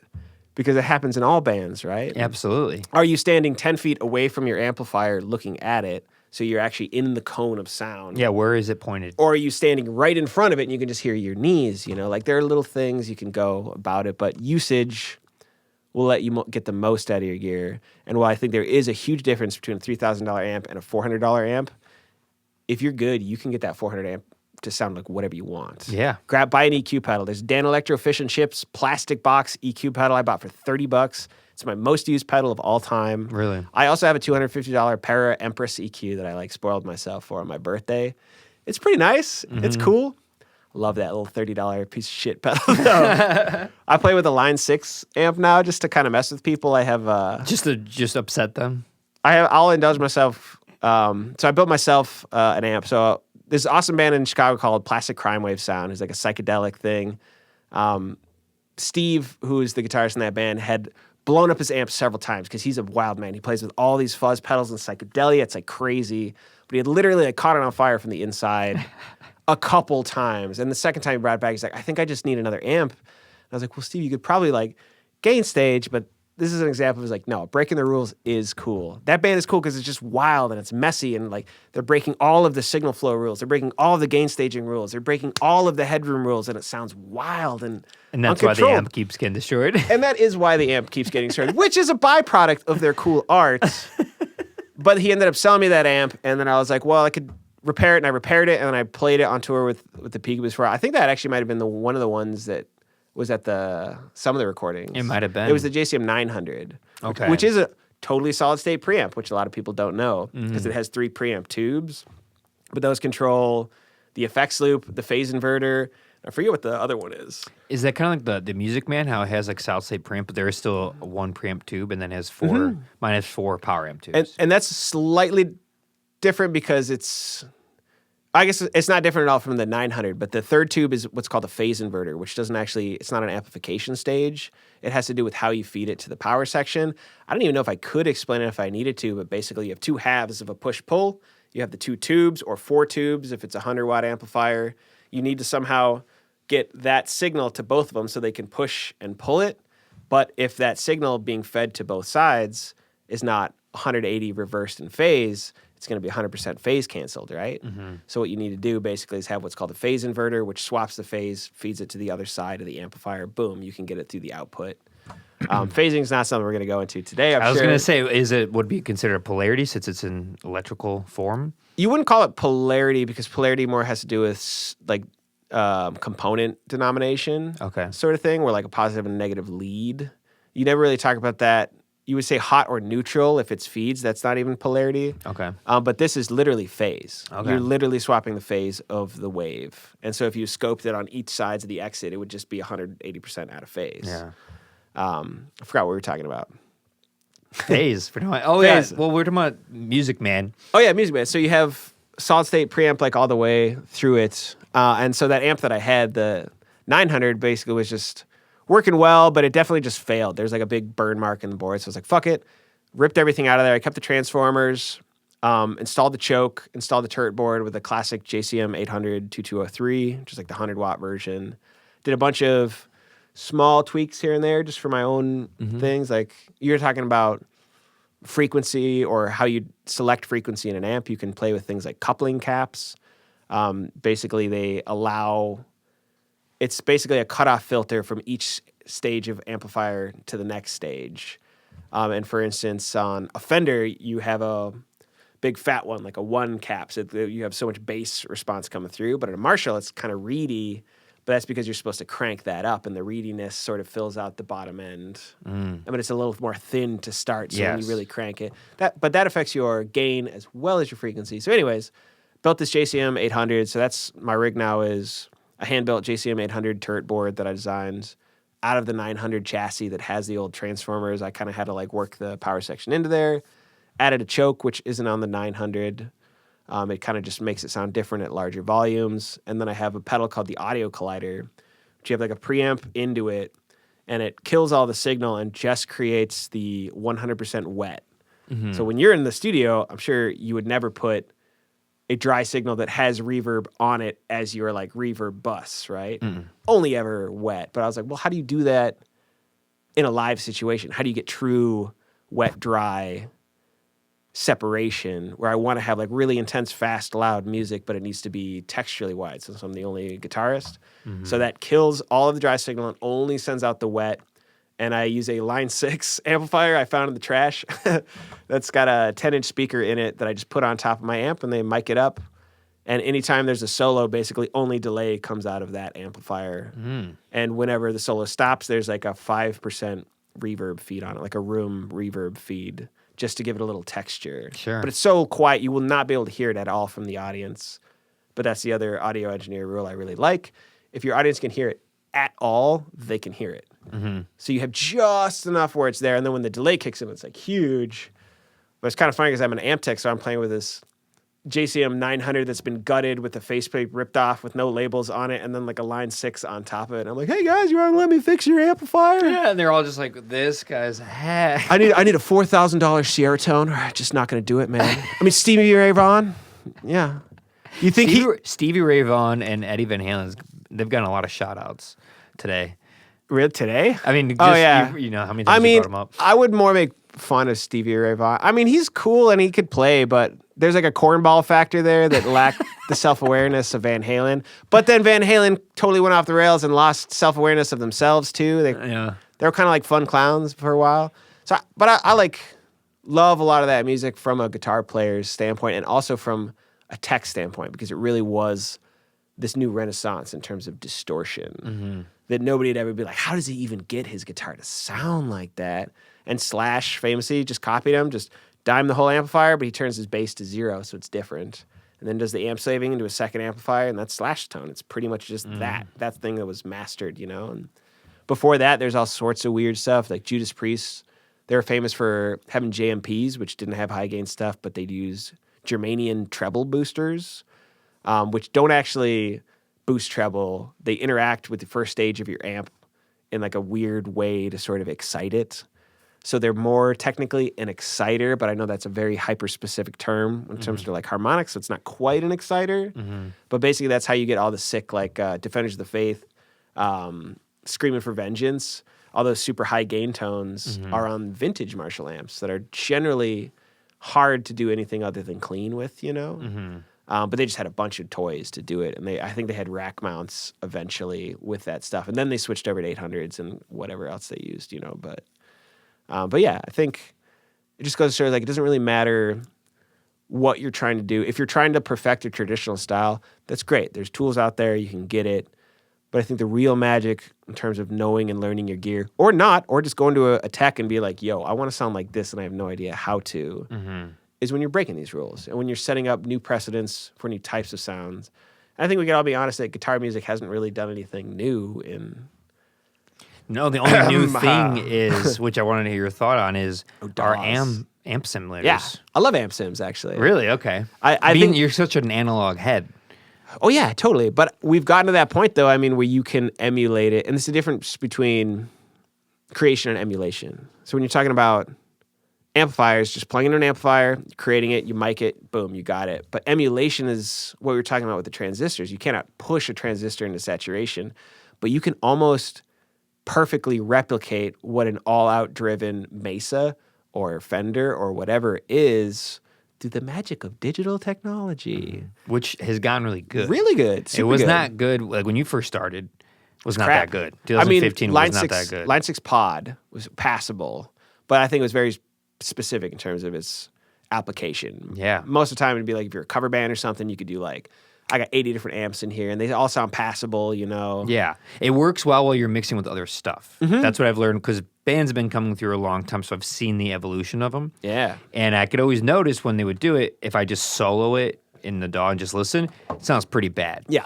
it sounds like the worst version of the amp being played from like someone found it in the garbage, and it's just like a line no, like a line 6, dude. Yeah, but once you blend it in with like a real drum kit, a singer, some synth, bass, another guitar, you and all the fine details can't be heard as much. You don't notice it that much, and you know. I think that's like a perfect example of like, yo, if you want people to know that it's different, bring the oscilloscope to the show because that's the only way you're really going to be able to tell. If you have like a perfect ear, it's like good on you, and you'll be able to like, pretty sure that's like emulated, right? Or I feel like someone who listens to a lot of tones on a critical level, right?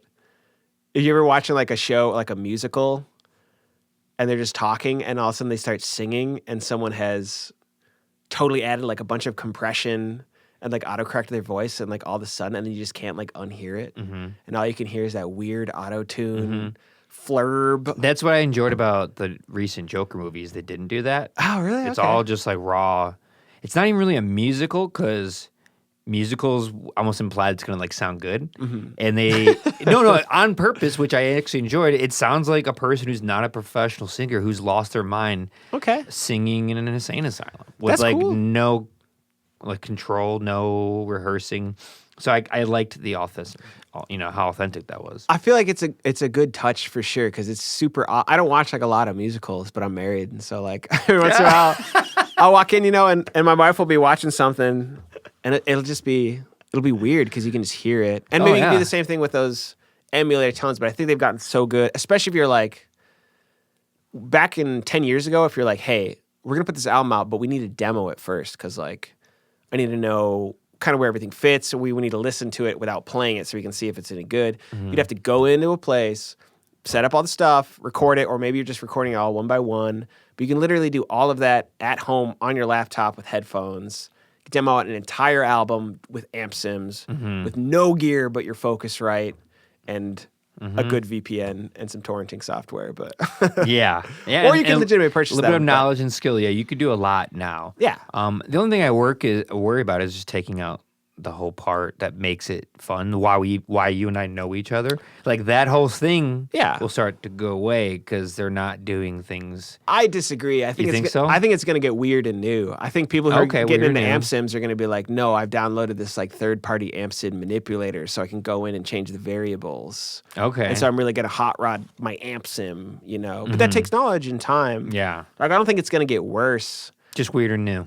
I think it's going to get weird and new, and I think people are going to abuse it. And I think as like hip-hop and electronica and rock sort of all fuse into this weird amalgamate in this age, right? Like there's no more separation. Everything's so niche. Maybe you're like a huge rock and you know all these things, but like we're all being exposed to all of these things at the same time. So the technology culture is starting to blend too. You have sequencers being used for like rock bands. You have a lot of people using in-ears so they can add synths and stuff for like live drum beats. In the same way you'd have like, I'm assuming I guess I did a lot of hip hop sound for a while, but it was mostly it's like DIY stuff. But it was like, I'm assuming a lot of people have tracks to in-ears to their live drummer. And rock bands really picked that up over the last like 10 years and before that too. But like, I feel like it's just going to be different, and the ways that things will become new will be the same old ways that they've always become new. It's rehashing. I know you got to get used to it. You have to like rip the Band-Aid off. And, you just have to realize that you're old. Change. Yeah. Yeah. I've gone to it. I know it's bittersweet. I've gone to concerts, and it was kind of weird. Like I've gone to a concert and there was no monitors on the stage and no amps. Weird. And everything's just like wireless and digital and simulated in some way, shape, or form. And it could be because it was new. But I did not enjoy anything about it. If it didn't even feel or sound or look or taste like a concert, it felt like... But it probably sounded exactly like a concert too, right? Well, it didn't have all the stage volume. Okay. So it didn't have any of the monitors and amps and acoustic kits and everything bouncing around the stage, which adds... What kind of music was it? It was rock music. Okay. Because I feel like with rock music, that really matters. Especially like hip-hop, like a live drummer brings a ton to a show. Oh my God, yeah. But like guitar stage volume and especially bass stage volume will like make or break a lot of rock shows. It changes everything. Yeah. It does. And I'm just seeing the visceral part of the people that you want to see, them playing, them that years ago they wrote that in their room or in their garage, and now it's being performed here, and they got better at it. And they don't mess up anymore because you can see them physically doing everything and they're not making the mistakes. Sure. all that. I don't, maybe I'm just that type of consumer. I like to see and feel that. Still exists, though. I think, right? Like, of course. I mean, it's still around. I just saw it a few times. It's not. It's not the main thing you see now. It's not unless you're in pop world. That's a different thing. Yeah. The wireless, they've been ahead of wireless and stripping it down for quite some time. Totally. But just in indie rock, alt music, where there's a lot of instruments being played, I don't see that all the time, but I'm seeing it creep in a little bit more and more. And some of it's safety, like ear monitors, when used right, are safer than stage monitors. You can get the volume quieter. They're safer for longevity from ear exposure. That's cool. But I also feel like for travel and ease and stuff, we played with this like Swedish band, and they literally flew over here with a bunch of like axe boards in their backpacks and guitars, and they played a full band with 3 axe boards. They just like stuck it down on stage. Oh wow! Ran those out to the house PA and got them through the monitors.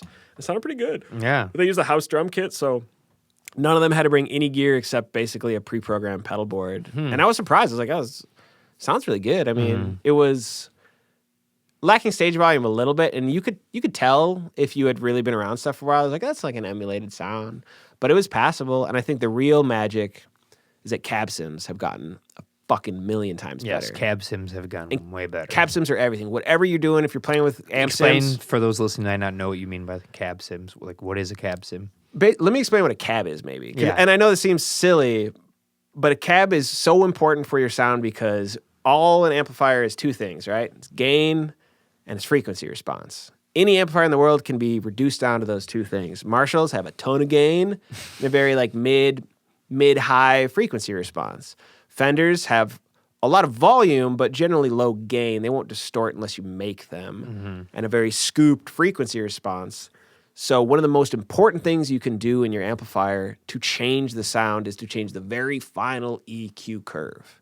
And the very final EQ curve is always going to be set by your speaker, because your speaker is basically whatever its graph is, that's the final master EQ that gets put on the out of it. And maybe you could make an argument for maybe the axis of a microphone, the choice of a microphone, that's your final EQ. But, as a guitarist, you don't have control over that. It's a studio thing. So a cab emulator, basically what it does is it does that magical last step, because everybody who's ever designed an amplifier designs it with the knowledge that it's going to have a stage of EQing after the schematic. After it exits the schematic, it's going to be passed through a G12H, and it's going to do something to the tone. It's going to scoop it a little bit. It's going to give it a little mid bump here, So if you don't have that last stage, it's just this big, full, fat, uncut signal that's not being subtracted in any range that you need it to be. Other things like guitar speakers generally don't resonate under 80 hertz. Generally, sometimes they do, right? So you have a very natural cutoff of every frequency below 80 hertz where your amplifier is probably still putting out 80 hertz. Not a ton, because that's like the low E string, right? But if it's getting cut at the speaker side, you get a lot less boomy 100 through it. And generally, guitar speakers are not going to peak there anywhere close to it. So there's a lot of weird magic that's happening just for the fact it's being passed through a speaker. And your cab simulator is going to do all of that magic for you. Have you ever plugged in a direct line out, maybe not a headphone emulated line out or a headphone feed, because they're different things, but a simple line out from one of your older amps into a PA sounds like garbage. Sounds like absolute turd salad. But if you get that cabinet simulator, you're going to be doing all these nice tones to warm it up. You're going to be cutting off the most extreme highs, the most extreme lows, and giving it a more guitar-focused punch through what would have been the natural frequency response of the speaker. So a cab simulator is absolute necessity. If you have a good amp sim, that's great. If you use it at home and you're like, I don't know, I hate them, it sucks, try that and then put a cab sim on the back of it and it'll sound way better off the bat. 100% better. You think they're going to replace amps? I have thought about this. By people our age when we die off? By people our age, maybe. By boomers who will live forever? Because what boomers told us growing up, because we're roughly the same age, so when we say boomers, we're talking about like our parents. I'm literally talking about my dad. He's like, are people still going to be using those tube amps? Right. So our parents, what we learned growing up in the 80s and 90s, it was just like better versions of their technology from the 60s and 70s. Even some of the tube technology, it's from that time that in this very room. But then this next generation, now the age that they were to us then, now us to the age coming up at, someone who could be 20 years younger than us, they're a teenager learning an instrument. Are they going to want to take this old mantle, take that technology, because it comes with a lot of knowledge, physical, tactile understanding, signal flow understanding, or do you want to go to the user interface world, the digital world? I think they'll exist for a while for a couple of reasons. And number one is I think a lot of music and bands that don't happen on huge stages. They happen at basements. They happen at like your one bud's house. Yeah. Who just happens to be running a festival in his backyard or something. but like you're not set up with a 1,000 watt PA. Well, you are, but fuck you, Ben. Like you're just good at that stuff. But like, a lot of times when you go to the punk house or whatever, they're going to have the most minimal PA that they don't know how to hook up, that there's only one side of it, that the cable is plugged in a series fashion to the wrong one that's not plugged in any power. So you're going to need amps, basically. Yeah. And you maybe be able to hear the singer who's singing into the mic like this in the front, but the PA will just be able to do that, and you need those guitar amps, you need those bass amps to put it out. But what about if the concept of a silent disco takes over to the concept of a silent rock show, where you just show up with your AirPods, it connects to the Bluetooth signal, everyone's performing in front of you, but it's all digital, it's all amp simulated and cab simulated, and it just goes straight to there, and it's a silent place. Because I've been to a silent disco, I didn't think I'd like it, and then I was like, oh, this is kind of cool. In a different way, it actually worked. I think there's going to be elements of That's going to happen someday. I don't think very soon. It's going to happen with rock people, though, for a few different reasons, though. You don't go to a rock show to listen to the music, which is an unpopular opinion for a guy in a rock band. But you go to a rock show because you need to feel cut loose for like a little bit. Mm-hmm. You need to see a little bit of violence, even if it's controlled violence, right? And that's going to happen from loud noises. That's just part of the fun. That's part of the magic. You're not wrong. You're not wrong. And so, like, going to a place, but that's not why you go to all music, and not everybody's into rock music. Like, sure. So I definitely think there's going to be a place for that, but I don't think it's going to overtake what has pretty much been a human process for thousands of years, even though it has not always been amplified. But it's pretty much as long as electricity's been around, we've had amplified music. It's like one of the first things. I think it was like, people need to go out. People need to be shaken. And I think there are art forms that are so dependent on stage volume type stuff, like even like entire genres of music, like doom metal. Be like, would you want to go to a silent concert of doom metal stuff? No. And your like little speakers there, like, no. People go there because they want their guts like shaken out of their bodies. Right. Like, what it will be is just another thing you can do. Yeah. There will be, just like there is a silent disco. But if you're really into EDM and house music, a silent disco is not going to cut it. You need to feel those 20, 18-inch subs just booming you. Otherwise, it's just not the same. You could make an argument for, like, if you're going full silent disco, you'll put on some, like, compression socks that give you the 80 and 100 thum. I mean, there is... haptic feedback type stuff. Yeah, totally. But there is such a thing where you could go in and calculate the resonance frequencies of a human body, right? It wouldn't be the same from body to body, but you would be able to tell which frequencies resonate at which parts of your body and why you feel something in your sternum, why you feel something in your legs, why you maybe feel something right up here, like especially the real high frequencies, Like those are real, objective, unchanging world laws. Yeah. That respond to loud noises, specifically loud noises, not just noises, but loud noises, So I think that will always be at least a part of why people go out, Like You have to come back on in 5 years and we'll see where we are. Maybe, yeah. I mean, every 5 years, our world, every year these days, but every 5 years, as far as technology, music, how it integrates, is changing so much. It is wild. I'm curious because on the producer side, like how, if you have a band come in to record, out of 10 bands, how many of them use purely like amplifier emulation type stuff? So I'd say out of 10 bands, someone coming with a pedal board, it's got an XLR output because it's like an amp simulator in there. It's probably like 1 in 10. Okay. Yeah, but it depends on where you're at, their age, how much money they make, like what their job is. Yeah, I've those noticed pedals are not cheap, exactly. dude. The people I know that come in with them, they tend to be like cleaner cut people. It's usually a guy usually.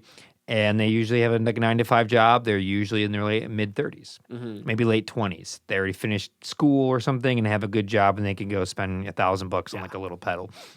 You know what I mean? And they're in those circles that are even looking at that and reading about it. Totally. Which is a different world. So it's not too common, but I could see it I'm seeing it more now. My students that are younger, when it comes to the audio production stuff, they constantly want to use home recording. I think home recording is what will push that boulder down exactly. the hill. They want to keep using AI stuff, and it's on your phone now. Like you can literally just get amp sims but the on your phone problem and with it is they don't know what anything is. Like they can do it, but they couldn't reverse engineer or figure out anything about it for the life of them, which makes me fear. For now. Well, I guess the AI. How will just reversible for were you. your first mixes? Let's see. First mixes. First mixes, probably not too good. No. And you don't really know why you got there, and maybe you swept that E key like 12, 14 times before you came back to the same thing. I guess. So I think they will. That's true. You know, you give them a little benefit of... I think the AI will figure it out and just tell them what it is. God. They won't get to that point because they'll just tell you. I just aged 10 years. The AI thing is insane. Like, it's... I mean, you're probably not wrong, but I think in the same way that information has already been limitless, AIs just make it faster. It's discipline. Do you use it at all? That'll put you... Not... for anything other than like Googling. Okay. But like what do I gotta do? So like it's just a little bit more advanced Googling. How to get out of a traffic ticket. I know people, I have a student that says like she talks it all day. I was just like, oh no. You talk to it all day. I mean, I don't think there's anything inherently wrong than that because what if our parents are like, what are you like Googling things on the damn internet? You can't just look it up in an encyclopedia. But it's a great, when a tool goes from a tool to being like the natural function of how you exist, it gets a little blurry. So you're cool living without the internet for a week? Without a week, that'd be great. That sounds. Could you though? Yeah, of course. Practically, I could. No. I mean, but could you? Could no, you not function at work? No, not no. at Yeah, work. so no, I couldn't. So it looks like this has become a necessity for you. It's a it tool, must be though. evil. I actively have to go and decide to get to it. And decide to No, go you don't on get a it. choice. You got to be on the fucking internet, or they're gonna fire you, dude. Like this is not a transactional relationship. You're destroying my theory here. I'm trying. I don't know what to do. At the end of the day, every time I go against it, I see a pro or like a good perspective, a good point, and I'm like, man, that's a good point. Well, I think it's like it's complicated. What's the classic phrase? It's like a sword is only as evil as the man who wields it, right? Sure. Yeah, like there's something that this isn't something. I feel like people like what's the first lyrics of Help Stop Decay, right? Like people think that we've broken through into a new era. Yeah. People think that this is something new. It's like, no, this is the same shit that's been going on for millions of years. Like shit was way different after they had the printing press for the first like 10 years. And it absolutely did change the way fundamentally that we acted. But it doesn't change the natural laws of this universe. It doesn't change the limitations that we have as individuals to succeed. It just sort of scooches the rules around a little bit. So now, as opposed to having to Google something and then scroll down and then read their Reddit so you can find out who said what about X device because maybe it'll have a better frequency suppression range, you go like, okay, Google, how do I get better 3Ks out of my guitar? It's true. And you could use audio. It just skips like 3 or 4 processes. Yeah. But if you are coming at it from a well-informed place where you understand that there's going to be a build-up in 3K and that you need to do these things and this is the most effective way, boom, you just saved yourself 10 minutes of Googling that you could be running scales, you know? I really think there's a lot of value. How are we going to fact check its mistakes? The lies. There's no such thing as facts anymore, dude. Or at least fact check the mistakes. Not necessarily lies because it's not lying, but it's just misinforming, misunderstood, doesn't know the answer. I think that's fake news. No, I mean, we live in a post-truth world. This is part of the new reality, right? What world do we even live in? What are we even doing? What's going to happen? Slowly resisting fascism ineffectively.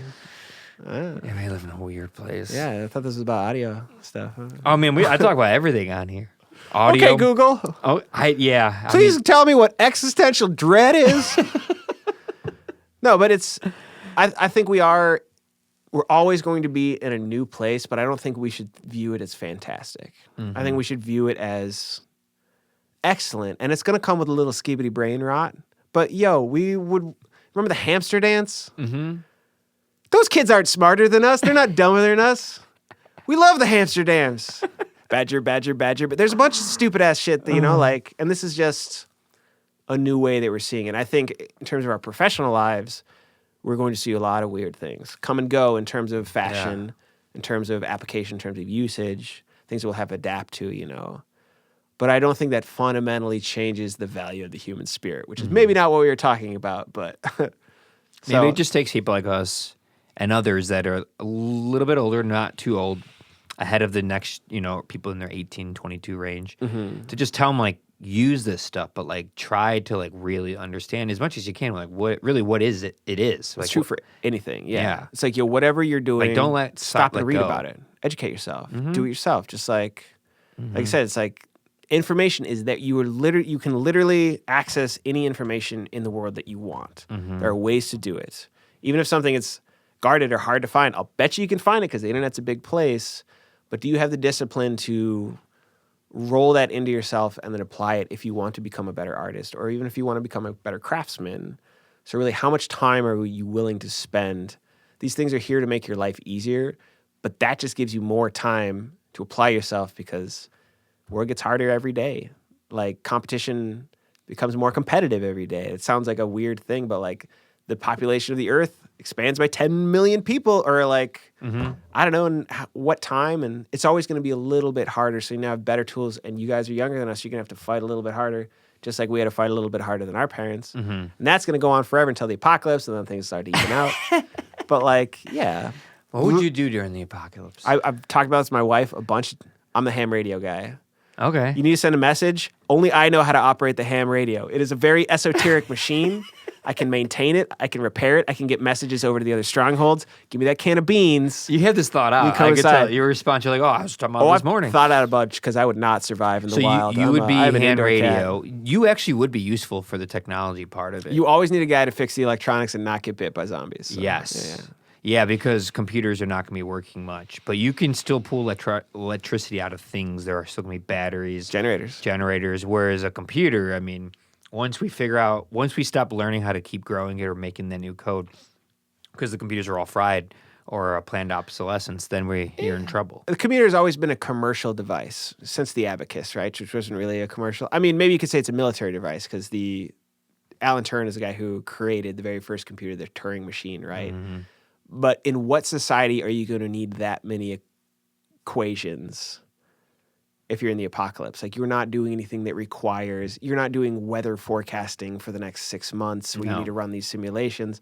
You just got to grow like beans and bread. There's a reason they didn't need computers in the agricultural like societies that they had them in. If they had created one, that would have been great and it would have changed things. But there's no need for a computer, so you don't get a computer. You have to break an Enigma machine, which is a masterwork of mechanical engineering. You need something that is one step above, electromechanical processing device that can try X amount of computations per day, per second in this time. Like, it's something that's driven by necessity, which maybe explains why like amplifier emulation is something that's really prevalent today. It's because you need to record in your goddamn apartment because they won't stop yelling at you for being loud. We all live on each other now. Yeah. So like necessity is the mother of invention, they say, right? And I think there's good reason why we have amp and cab sims coming up, but I don't think it'll fundamentally replace the celebration that is a live music show, you know? And what would you be in the apocalypse, by the way? You can't get out of that one. Oh, yeah. Okay, so I would be very good at foraging for materials, food, survival things. I've always done that kind of stuff. I don't have allergies or phobias, so I would be good at that because I wouldn't be afraid to go out there. I'd be able to handle it. I have a really high tolerance for cold. I generate a lot of heat. I feel like this is way better than ham radio guy. You got like a whole list of things. I'm like, I don't know. I know how to work the radio. Phenomenal navigation, and so I would navigate and I'd lead it because I don't have fears and allergies and phobias. Nice. So I'd probably lead the navigation. I'm very rational in organizing things. So you're a ranger, basically. Yeah, I'd organize things. I would interview, be like, hey, what do you good at radio? Okay, you're the radio guy. Yeah. I wouldn't let people fight. I'm like, no, let's find out each quality so we can survive as a whole. My quality is figuring out your qualities. Yeah. Because you guys are too stupid to do it because you're fighting too much. Except there's going to be a guy that's like, my quality is I'm bigger than you and I have a baseball bat. See, mine's not size per se. I'm not big enough, but it'd be more like surviving takes a lot of stepping outside of yourself and thinking about moment to moment things that can come together to make a bigger whole. Do you watch Alone? Is it It's a like survival reality TV show. I've watched Naked and Afraid. It's like that, but way less corny and more survival focused. I used to watch Survivor Man. It's great. Survivor Man, and then Man versus Man vs. Wild. They were Survivor Man and Man vs. Wild. You'd like the show. You got to watch Alone. Okay. It's super cool. Basically, you just drop you off alone. You get to pick 9 items, and you have to last. And people live alone for like 100 years or 100 days. 100 years. The show's 100 years old. Yeah. Oh, yeah. They're in their 240th season. Man, that sounds fun. It's really 9 good. items alone. No team, no nothing. No team, no nothing. And it's part of it is like you'll get super lonely after like you don't have anyone to talk to. There's like nobody there, and they have to film all the stuff themselves. So it's not like Survivor where there's like camera crews and they're eating like craft food behind, you know. Yeah. But it's cool. People are just sad and starving to death, and they're like, I'm gonna get a big game that's bigger. Go home. People are like, I'm just gonna make like, fish nets and, do they win snare a prize? Traps. I think it's like $1 million for the last season. Yeah, $1 million would really motivate me. It's usually like professionals. Like I teach a wilderness school. That's different. I've run like I'm a not going to pioneering claim thing. to know more than those people. They know how to like eat barnacles. I don't even know how to eat barnacles, but they can do it. Like they have buckets. They're like, look it up. That's a different level. There's a certain tier, an echelon of survivals. I would say I'm definitely better than the average person at surviving because I've done it my whole life. All my camping trips, all my vacations have been like middle nowhere camping. And most of my life I lived outside. I lived in the old DZ shack at my old house. Yeah. I was less of a shack though. You did a great job on that. Thank you. I call it that, but it was a cool cabin. And yeah, it was nice. But that's because you educate yourself, you learn the skills to do it, and that's what you do in the apocalypse. I mean, we'd probably all die of liver disease from a diseased animal. You got to find a medical day person. 4. That's the key. Yeah. There's a few people you really want on your team if you're going to have like 10 people to go out and survive with, and someone with medical experience is really one of them you want. Yeah. Because you never know what could kill you and farmers what wouldn't. too. Someone with agriculture, food, farming. Farming's hard. Farming is so hard. Underrated. Plants, I love it. Underrated. I don't know how to farm. People think farming is just like, I don't know, something they do out there. It's flyover state. It's like, this is the math of understanding how important a flyover state is. America, most people call it flyover state, anything between California coast and East Coast, New York, Philly, Boston, all that. And everything in the middle is flyover. Yet, look how much surface area that is that you're flying over, and look how much surface area you and your elites occupy. It's not much. In fact, all of your surface area could fit into a corner of one of the states that provide all the food for all the people that are complaining about how these people are dumb and their flyover states. Sure. And so it's like, you have no idea that it takes all this land to make your little lives possible where you shouldn't even have this information. Like, especially when you're talking about meat, meat at LA, it's very tragic with the fires, but where LA is, that should not exist. Yet I guarantee you that out of the 20 million people that live in LA, there's probably 60% of them that would talk crap and shit on all the other flyover states people. But it's like you're only here because the farmers make this stuff and get it to you somehow. And not just get it to you, but then the other poor people you don't like that drive the trucks and do all the shipping and manufacturing get it to you. But you're still going to crap on them and their way of life and what they chose to do and what they feel and think. It's weird. It's very weird. I don't think it's that weird. I think some of it's engineered, right? And some of it's just like football brain when it comes to politics. But I mean, this stuff's like super old. Like, when have we ever had a class of people who weren't mad at the other class of people? Right. In the history of time. The classes changed. In feudalism, it wasn't the same thing, but those people were pretty upset. There were some heads on pikes back then, But yeah. It would be interesting to talk to someone, if you can go back in time and like, besides the race and sex part, which was a huge problem, but if you went back in time to like peak of middle class prosperity, maybe like 1960 or something, and ask them like, what do you think about the upper and lower and middle class? I wonder it'd be interesting to hear what they would think or say. I think there's a lot of recorded things like that. There's this really great history podcast called The Rest is History, when they did a 5-part on 1968. Because so much happened in 1968, and I didn't realize that they're all on that year. They talk a lot about it, and a lot of the class thing wasn't simmering so much as the racing, but the racing is a class thing in 1968 too. Yeah. So there's like a lot of intersectionality there, and I feel like we've gone very far from discussing audio electronics at all. I mean, we could talk about whatever. Yeah. It's okay. That's cool. I didn't want to go tech, but it is an interesting thing, and I think if we're tying it back together and all these things that we're talking about, I feel like the main message that we're saying is like educating yourself about all these things. It's not going to instantly make you the best at anything. No. But you're going to be able to carry that information with you. And the more important thing is learning how to learn will set you up for success for the rest of your life, especially when it comes to understanding politics, understanding cultural values, understanding anything, because you're able to extrapolate information. Like, what's the joke? Like, there are 2 types of people in this world: people who are able to extract information from incomplete data sets, Yeah, That's good. It's a good joke, right? But I really feel like all these things is like you're learning how to learn. And when you're learning about anything, if it's just music or whatever, just be like excited. Be excited that you're learning a new skill and be able to translate that experience into learning how to learn. Because whatever you're going to be working on next, you have this as an understanding. You have a new way to see the world, a new way to look at the world. And maybe you don't really want to become an audio engineer or an amp tech, but understanding that there's a linear signal flow here is going to open up your mind in a lot of different ways towards anything that you apply yourself and learn. Maybe it's not directly applicable, but you now have, I don't know, just one more little knowledge nugget pop into your head, and maybe it'll come up someday. Like, Yeah. I don't know. It's funny how much you like, wait a minute, we're not talking about audio. We got to like stop. I mean, you get started on politics for sure, but like, I feel like education and information literacy is the issue with people hating flyover states and the people who hate coastal elites. But also, there are very good reasons to be upset with flyover states and be upset with coastal elites, right? Of course. So how do you make those decisions? And I think the more time you spend letting AI like tell you exactly who it is versus let AI tell you who it is and then compare it to another AI who's telling you it is, and then look up, you know, a different source of information where you can verify where those are from, because maybe the AI is pulling from the Heritage Foundation's website. Maybe it's a slightly stilted point of view. Or maybe it's pulling it out from the Encyclopedia Britannica or Pew Research or something that's a little more balanced. But you don't know until you look those things up, and you don't look those things up unless you're curious about learning how to learn. Yes. Not go to like TikTok brain and just like try to figure it out there, but do a little bit of maybe Final Club video on TikTok. There's a good point. That informs I'll brain rot you. my Instagram, TikTok reel brain. But I learn a lot too. sometimes. It'll pop up like, wait a minute. And then I look it up. And then I go look up like, oh, shoot, I didn't know that this king married like 13 of his cousins, like in 1700 in you know, Germany or something esoteric like that. I think that was, oh yeah, okay, never mind. What?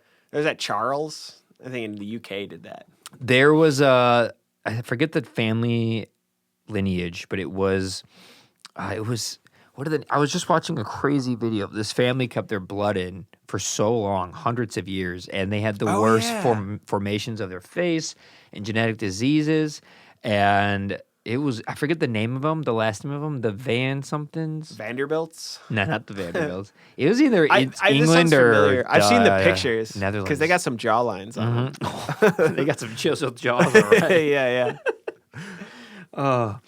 But yeah, like looking up things and verifying it. And it's the same thing with amps, is because like applying it to guitars is like, there's a lot of shit on the internet that you can hear about.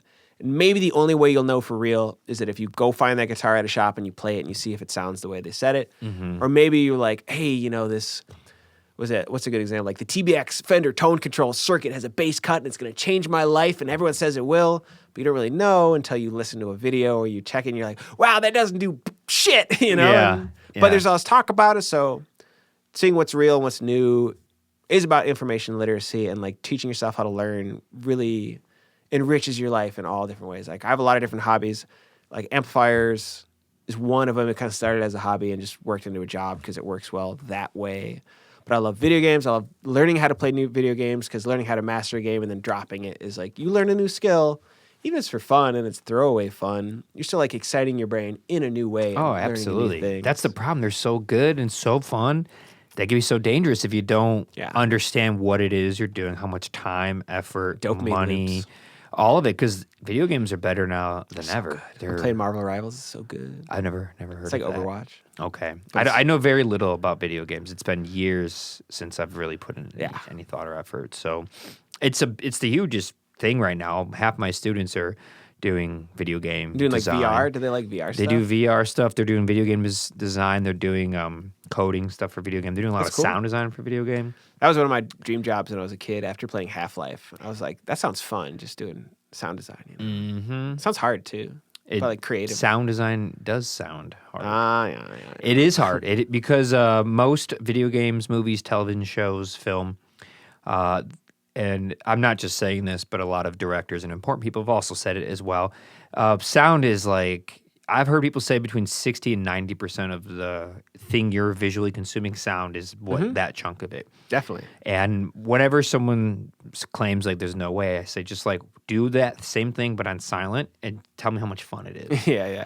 Tell me how much emotions were evoked when you watched the new season of Severance on mute. Yeah. Because that show is super music score heavy. That like really evokes the emotions. Scores and sound effects make everything, especially in a video game too. Like if you're playing like a World War II game or something, and you have the guy and it's like pop, pop. You're like, yeah, this game sucks, whatever. But you know, these big boom, like you really get the effectual. You are affecting the world. You just did that to the listeners, by the way. They're in their car right now, and you're just like.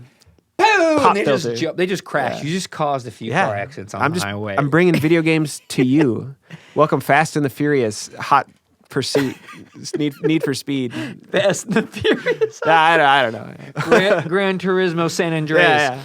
But like I do think sound design is about being effective in a world, right? In the same way as you're playing guitar, like you really want to affect the person. If you're playing quietly, you can affect a lot of emotions that way, making them sort of like lean in. It's like intimate and stuff, but you can do the same thing with extreme volume, you know, and extreme distortion. It's going to affect somebody, but in a much different way. And like, I don't know, you got to have the skills to make A happen. Playing your guitar, totally separate. No matter what kind of gear you like, go home and practice. Go practice your guitar. Just play half an hour every day. It's not a lot of time. Watch some TV, whatever show you're watching. Half an hour guitar a day, not a big deal. And then spend a little bit of time learning what amp you want, what it sounds like, plug it in, go from there. You could stop there. You're like, boom, I'm going to use this amp for the rest of my life. I don't need any more pedals. But practice your guitar. You know, that'll make you better. It'll make you sound better. Speaking of amps and guitars, going full circle back to the beginning of the conversation, which one is easier to work on or diagnose? Solid state or tube? 100% tube. I mean, I knew the answer. This is for listeners. Oh my God. Well, I mean, so what can you elaborate? It's sort of like it's sort of wrapped in a few different things. So like a tube stage is not that much more complicated than a transistor stage, but generally there's a lot more going on there. And a lot of solid state amplifiers are newer, which means they have more relay controlled switching. They have ICs. There's different voltage rails. On a tube amplifier, you pretty much have your high voltage, your bias voltage, which is high voltage is like 500-ish. Super general. Could be way different. Bias voltage, 40 to 50-ish negative volts. And then you have like a filament line, which is like 6 volts, just runs AC lights. That's all. That's where your tubes light up. Solid state amp, you could have your high voltage, if it's a tube output, you know, or even if it's a solid state output, you still have like 60 volts, but usually higher than that. You have a IC low voltage rail, which would be your plus 15 and negative 15 that needs to be fed to the different ICs. You have a low voltage regulator maybe that does like 3.3 that needs to go to low voltage devices. Maybe you have another tap that does like 18 volts for a different type of IC. So you have all of these different things before you even start processing signal to maintain. And this is an example. You could find a much simpler, like a Sun Concert, which is like a single rail solid state output, just output transistors and a push-pull before they kind of knew what they were doing, and preamp stages that are very basic transistors without a lot of emulation or cleanup. That's why Suns always sound so kind of crappy. Yeah. But people love that crappy sound, especially doing like doom metal. That crappy sound loud is like earth-shatteringly cool, you know? What is going on the microscopic level with transistors versus like a tube? Like, how are they doing that? How are they manufacturing I don't know the if sound? I could tell you internally, but if you, like a tube basically uses what's called a grid, and you pass electrons through a grid. God, I'm going to get flamed by some electronic engineering student because I taught myself all this stuff, so I kind of know how it works. But basically, you pass a signal from cathode to anode, and the electrons pass through the grid, and the actual wave is being captured inside of that vacuum and replicated on a much higher voltage. So basically, the wave that goes through the grid is seen and then translated into the same exact wave, but on a higher magnitude with more voltage. It's difficult to say, but picture an actual grid, like a screen, like a cheese grater, and you're like shooting electrons through it, and it's catching it and then reprocessing it. I don't know how a transistor works exactly, but it pretty much has the same thing. We have a base emitter and a collector, and you're feeding it in one side, and it's being caught in the center and then being fed out the other side. And they all have control voltages that are parallel, because an audio transistor was designed to emulate a tube. It was made to do the same thing, just without the tube. So it uses the same fundamental approach. I feel like you need to get someone who actually works in electronics manufacturing I'm to correct electronic engineer. a bunch of stuff that I'm saying, but fundamentally they work the same way. You feed a voltage in. It could be a millivoltage, like that's not a real word, but like a millivolt guitar signal, and then that gets caught by the screen, emulated into a much larger one, and then passed to the next stage of the coupling cap, where the same thing happens again. The slightly larger signal fed through the grid, and then passed again. That's why distortion being fed into distortion is going to make things mushy, because it's like a photocopy, right? Yeah. If you have the first photocopy, boom, it's usually pretty clean, but you start photocopying that photocopy, you get a lot of grit and dirt. A lot of that's like the harmonic artifacts that come up through those fundamentals, because you're doing it again and again and again. That sounds like have you ever listened to the sound project by the sound artist Alvin Lucier? No. I'm Sitting in a Room. It's kind of what we were just talking about, but it's a sonic analog version of it. So late 60s in New York. He's a famous sound artist, but not at the time. And he has a lisp, a strong lisp. He speaks into the recording device, kind of like, not a poem, but he just says the same phrase over and over again. But each time he gets through it, each revolution, he plays that back into the room through speakers, back into the mic, records that version, does it over and over again. And after 20, 30, 40 minutes of that, you just hear, you hear all of the sonic reinforcements based on the shape of the room and the material within it. Kind of like a photo being oversaturated, overexposed over time, just by I think saturation it. is the right word. It's really cool sounding. You're saturating the tape at that point, right? Yeah, it's everything, because you're getting the sound play into the room. The way that it's building up is from the acoustic reverb. Okay. Is being recorded. So now that reverb is being played back into that room. That's cool. And it's slightly different tones. It's a really so cool you're reverberating project. your reverb basically Over at and the over exact and same over again. distances, but with delay. So you get this natural fundamental, you get this natural resonant frequency that's like, That's cool. it's a fun thing you can hear it on YouTube and stuff. I'll check it out. But for sure. what you said reminded me of that Yeah. project. It's kind of interesting. It's like an audio aberration, or all audio sounds are artifacts, right? Depending on who's looking and why. But like, yeah, that's pretty cool. Do you ever? I guess one of the other questions I had for you is, I don't know exactly what it's called, but do you ever get into reverb imaging? Reverb imaging. So there's this the guy who did the last few Lollygagger recordings. This guy Pete over at Bricktown. I remember you Bricktop telling me recordings. about something with the reverb and Yeah. the yellow record with the rat on it when you showed me a couple years back. We did a few things from there with Corrected, but he's got this new thing now for his own rig. He plays in another band called High Priest, and he plays with his amp live for stage volume, but he runs a tap out of that amp and doesn't mic it and sends just from his pedal board, not from the amp, from his pedal board, and cab simmed signal straight to the board, but it is his amplifier, and he's basically created an image of the amplifier. Like, he recorded it, and then AI processes it, and any note that you play is going to be his amplifier, not an orange 8030, but his specific amplifier that he's mic'd, down to the fact that you can use room mics. Or this is the next half of the description, I guess, is he basically has this where it is his own amp sim that he has programmed by feeding recordings into it so many times where it knows what it is. And he does the same thing in his space, where basically he has XY room mics. He's got super tall setup for the drums on like this brick wall. It's super tall.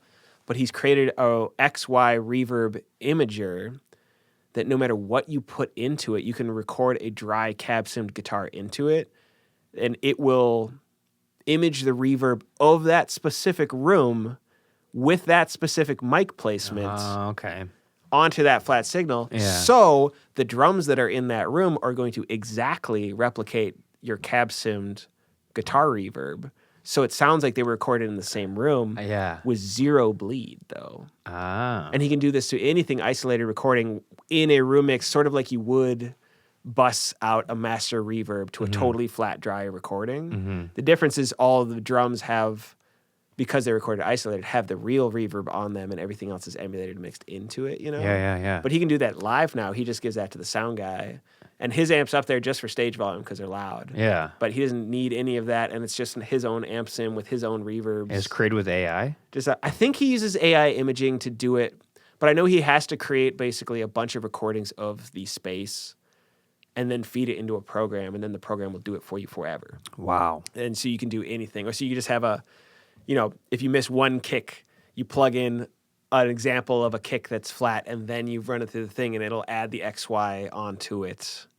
I don't know. It's what you should have Pete on here sometime because he could tell you. That sounds fascinating. Yeah, it sounds super. I would love to talk to him. Yeah, I've heard of High Priest, the band. And Bricktop Recording. There's like a lot I've of heard stuff. of that place, like tons of hardcore bands and like thrash bands and grind bands. It's like all like the heaviest.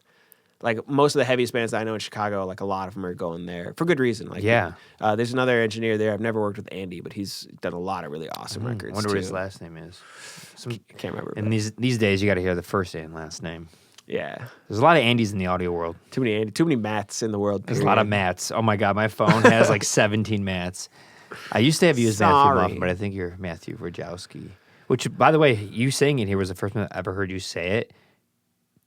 Rogaski. I've never heard you say it. Yeah. Like you always said, I'm not Matthew here. Muffin. I'm not here as an official member of my band. So I usually tell people I'm like Cloris Leachman or something when we're playing live. I'm like, this is Mike and I'm Betty White, or how's Lollygagger going? It's good. We're playing this doesn't come out for a little while. This will probably be out next week. So in like 9 days. Yeah, then you will have just missed us playing at Cole's Bar with Mr. Flies. We're playing Saturday the 15th. Oh, I'm going to the Empty Bottle on Saturday to see No Men, Beverage and the Drinks, and I saw that, yeah. Daisy Chain. Mm-hmm. Yeah. Yeah, it'll be fun for sure. Yeah, but that's cool. It's like Mr. Flies, which is a cool two-piece. They were touring with like the Melvins and then King Sans. Yeah, they're toured awesome. with the Melvins? Yeah, you should check them out. They're really cool. They're weird, but they're fun. You should check them out. That's cool. Got any other shows coming up to we promote? just played a twofer at the Green Mill, and then we drove over to... I saw that. What's it? How did you get the Green Mill? There's like a variety show called The Paper Machete. We played a bunch of times. Okay. It's like a bunch of comedy. A lot of it's political. And usually like a mid-series artists or comedians, Some cool guys there. I think Ron Funches did it. Nick Offerman has done that before. Oh, Ron Funches is funny. Gillis or Shane Torres. I can't remember which one, but a bunch of people have done it, yeah. And it's like cool. And you just go in and you play like a couple songs and they do a bunch of bits. And then you play a couple more songs, they do a bunch of bits. You play a couple more songs. So we did that. I just can't imagine Lollygagger at the most classic jazz lounge bar in Chicago, the Midwest. I mean, when Peekaboos did it back in the old band, we got wasted because they give you free drinks, and we started just walking on all like the white tables, like the white tablecloth tables, just like kind of skipping on them while we were playing and stuff. And while people were eating or drinking. Well, nobody was eating, but they were drinking. But it was rock and roll. Man. The owner of the bar apparently really likes us, and he hates most bands, and he only likes jazz. But he really likes our band, which I took as a big compliment because I guess we're jazz.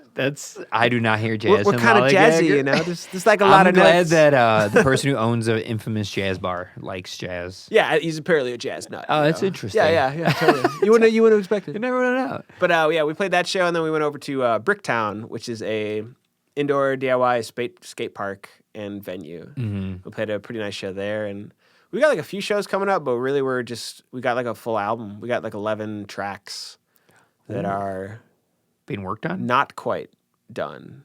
They've been tracked already? Though? No, but I have demo tracks of them, but they're not quite. We had to do like a lot of moving from there. Mm-hmm. Taking a lot to write, in these last couple of years, just been kind of a lot going on. But we have about an album. We released 3 singles last year at the Empty Bottle. We did one.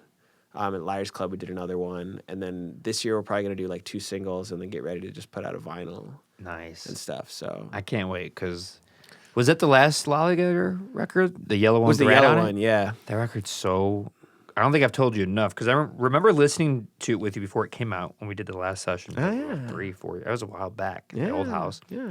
we listened to it up in the living room, and I was like, this is awesome. And then it was the dude from Voivod who recorded Voivod, and Yob did that. I'm blanking on his name, or who engineered it, I guess. Okay. He did a lot of really good stuff. It just sounded so intense and aggressive. And I like the tone of it was like, if I remember correctly, a little bit more midi range, less super low. I think I swapped to 6505 for that album, which is like the PV 6505 plus super high gain. So it's way more preamp distortion. Another fun fact about those is insane amounts of preamp gain, and then their power amps are biased at like 50%, like as cold as you possibly can, to try to get them to just put out the cleanly amplified signal. Yeah. So we use a lot of that, and I used a Sierra Tone JCM 800 as a doubled track on there too. Okay. Pete had this weird pedal that basically creates micro variations in timing, so you just play a track, and then it has this weird thing where it just slowly moves it, so it sounds like you're double tracking it. And Just there's a like few milliseconds? just here and there too. It's like random. Oh, it's random. Okay. Yeah. So it creates like the real double track effect. But I didn't have to double track. It was great. That's cool. And then Kinsey's bass tone is always really like that mid-range. Yeah. And that was intense on that one, but he's playing like a Rickenbacker for most of them and a thumb bass on a couple. Okay. But he switched out. He's playing the guy from Dream Theater's signature bass now, which we all make fun of him for. But we all enjoy it very much. It is a very cool bass and a thick bass tone, and I've gone back to more vintage stuff, so it'll be a thrash record, probably with more like 80s tones. I think I was like trying to evolve and like, let me try new stuff, but I'm always just going to go back to sounding like Judas Priest. I don't want to not sound like Judas Priest. Why would you want to not sound like Judas Priest? I mean, the Help Stop Decay tones, there's so many cool guitar tones in there where I'm like, I never really have heard, I haven't recorded stuff like that since then or before then.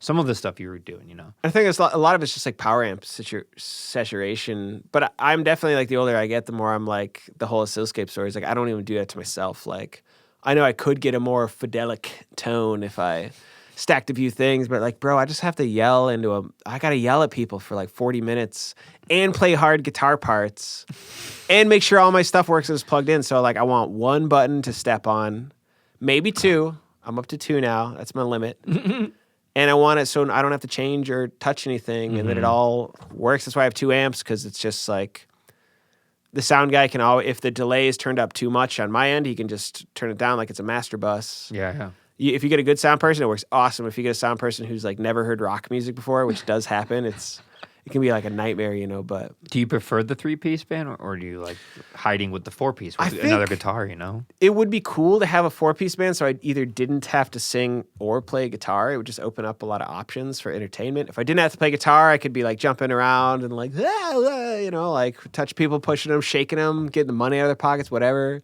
Or if we got someone to just sing, I could just focus on playing guitar. Sonically, I like being the only guitarist. I've never done that before. I was always just the rhythm guitarist because I sang and I just played chords and it didn't really matter too much, know? But it's kind of cool being the only guitarist because it gives you a lot more technological freedom. And that's why I have that reverb always coming out of it, because basically the only issue is we wouldn't be thick enough. And you can't really do too much thickening to a guitar when you have 2 guitars in a band. Because at that point, you're fighting for space, even with just 2 guitars. Right. With 3 guitars, it's like a nightmare, I bet. Like, I've done it. It is hard.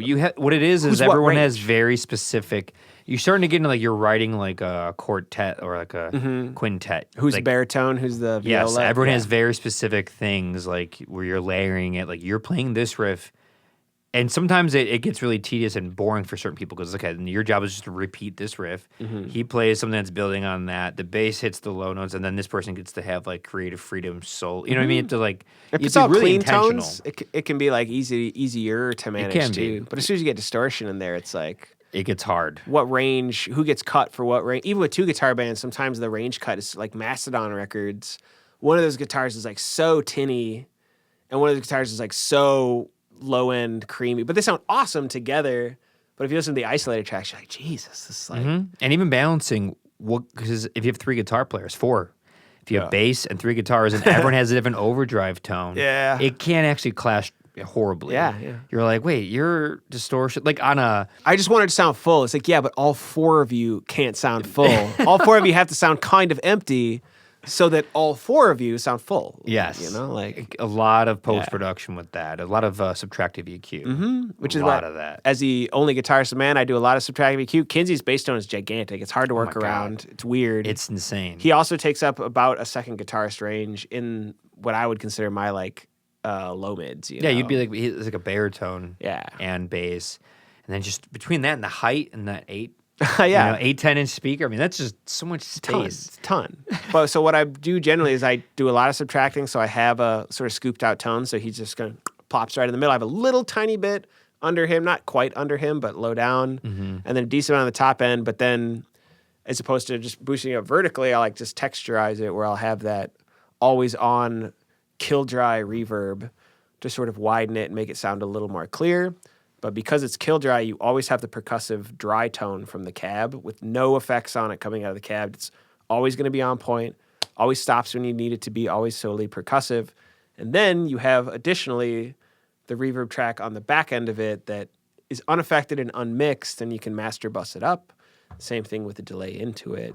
So I always try to think of it as a textural expansion rather than a frequency expansion, which I think would be more people's approach to it, you know, like, well, I'll just dial in a little more lows and mids because I want to be more present on the stage. And I don't think that'd be good for our music because I think you kind of want to hear Kinsey because he's a lot better than I am. So I'll like mix myself out a little bit, or at least mix myself into an atmospheric position. But when you're playing like fast, hard metal, you need to have that percussiveness, which is what eventually let me just split the wet and the dry. And then I can always have clean tone and always be spatially expansive. It's the best of both worlds. You could do wet, dry, wet, which I did for a while, but it's a lot of steps for like minimal gain. Yeah, that is a lot. If you're playing like an arena, maybe, but then even then it would be hard. Have you played those recently, arenas? You've been playing those? I mean, we've played like big rooms before, and it works cool. What's the biggest room? There. The biggest room I've ever played is probably like, I don't know, Peekaboo's like House of Blues. Was it pretty cool? We played with the Flamin' Groovies in this band called Animal Kingdom from a long time ago. And that was before I was doing any of this stuff. But even if you're playing like we did the Reggie's main stage, and I had like the stereo wet, wet. It was like cool.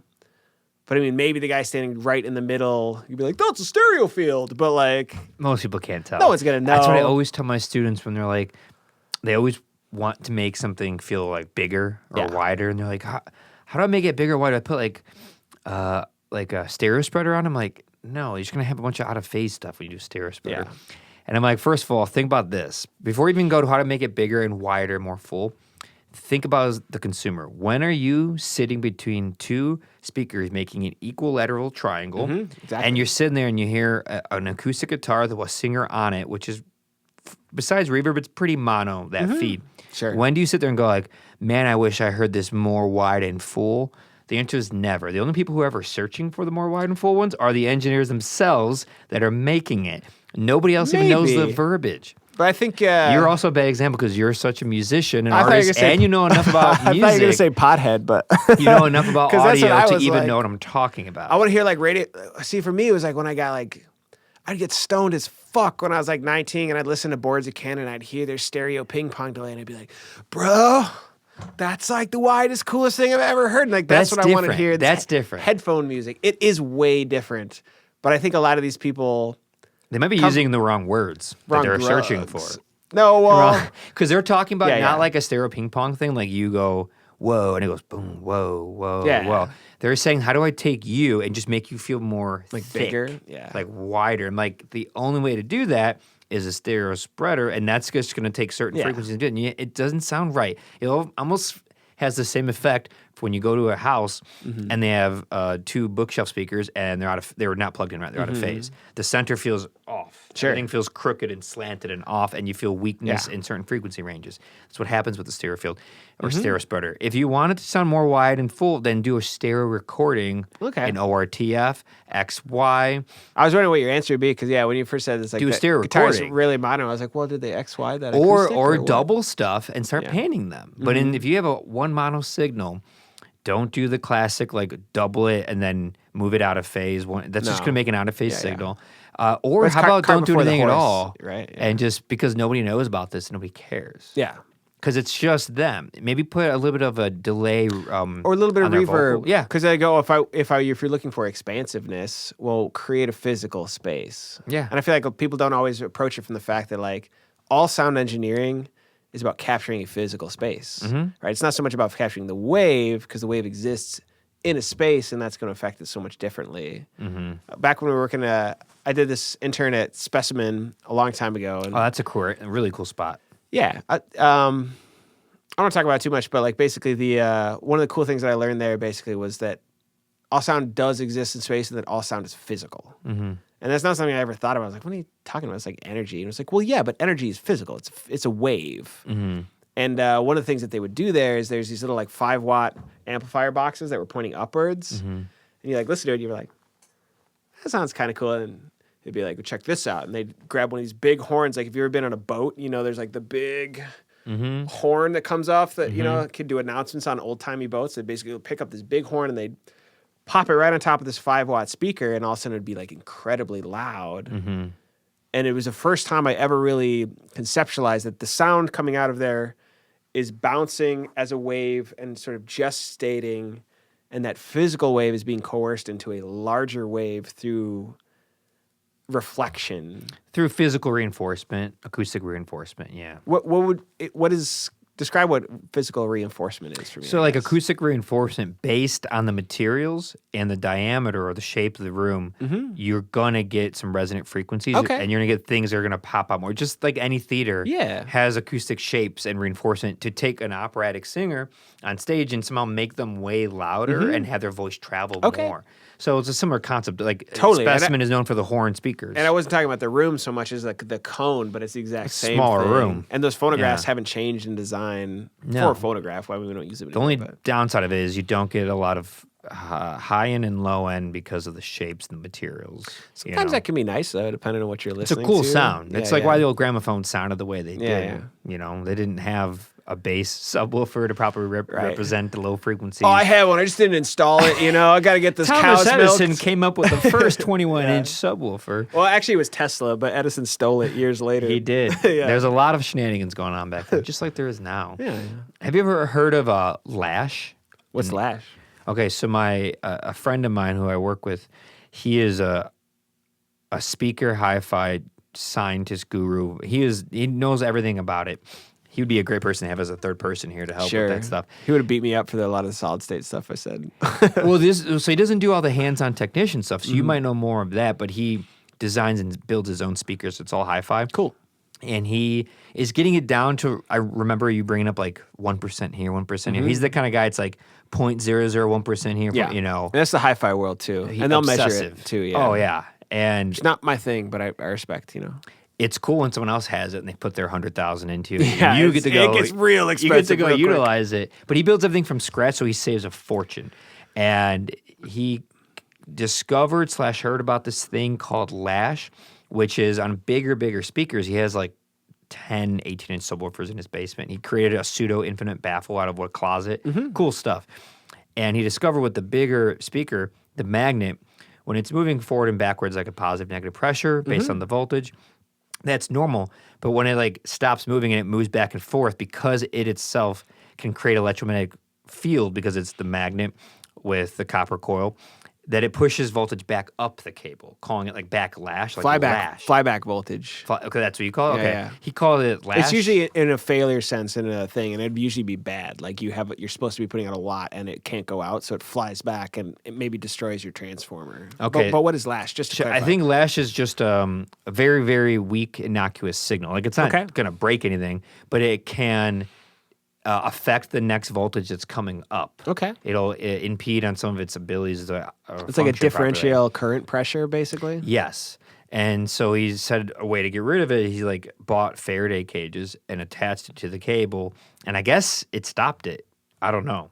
I think he made them. He made them. For me, this definitely 100% falls under the you better bring that oscilloscope kind of thing. I'm going to ask him about it. But I'll bet you he scoped it and he knows that it has eliminated some of that current, or at least he's measured some of the output of it. That's a good point. I'm going to ask him next time I see him. And that's what hi-fi guys are like. And you know what? If you spend all of that time to create a perfect layout, a perfect signal, all of the best stuff because you need to hear the hi-fi. And at that point, the enjoyment you're getting out of it is the pursuit of headroom, right? And that's really what you're enjoying at that point, rather than the hi-fi, because, you can listen to your iPhone. We all know that. But that's not what's fun about it, That's not what's it's cool. It's the pursuit. It is really fun to see someone just, like, build everything and buy certain, like, power amps from, like, Lithuania that are custom-made from this technology from the Cold War. Just really cool stuff. Sure. And just custom build it, and so much cheaper than buying it from like Name Audio, and it's $80,000. That JCM 800 I built was like $160 all told. I had the chassis and the transformers already, and then some of the expenses were just like tubes and the choke and a bunch of components that I bought through Mauser. But if you buy a new one of those, it's like $3,500. Right. A lot of it's labor. I mean, that's what I get paid for. It does take you a lot of time. It took me a lot of time, but yeah, it is cool to come from that perspective and just be like, what can I do? How can I make this a little bit better? And I think that'll make you a better tech for sure. But I think when you're working with people, explain to them is like, no, this will not make you that much better. You could spend $250 to just buy the Mercury Magnetics transformer and then a bunch of money for me to install it as well. And you probably will get an increase in fidelity because those are very nicely made transformers.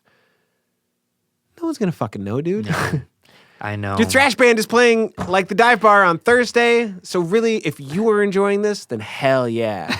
Get it. Do it all you want to do it. But like, don't think that it's going to have a crazy objective impact on your sound that would be any different from, let me just tweak my highs up a bit and my lows down a little bit. And this, everything can be emulated.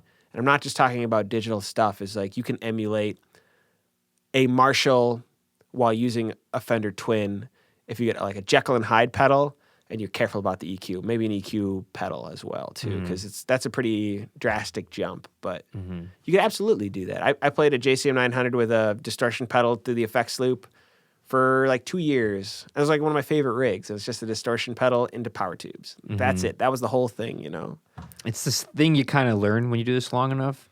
Anything you do long enough, you realize. Just put a 57 on it. Yeah, you realize that, like, how much time and effort I spend.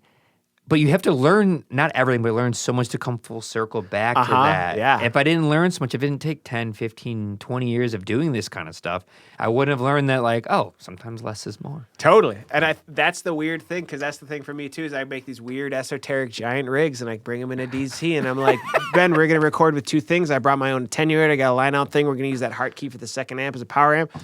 And like 10 years later, it's like, I don't know, I'm just going to buy a distortion pedal. Use a line 6. My back hurts. Yeah, I got a line 6, man. Like, but you can really, without doing all of that, I wouldn't be able, at least in my own mind, to categorize the subjective differences. And that allows me to manipulate my tone towards that, just using different stuff. But if I hadn't heard it in the room, I wouldn't have known really what I was shooting for. Right.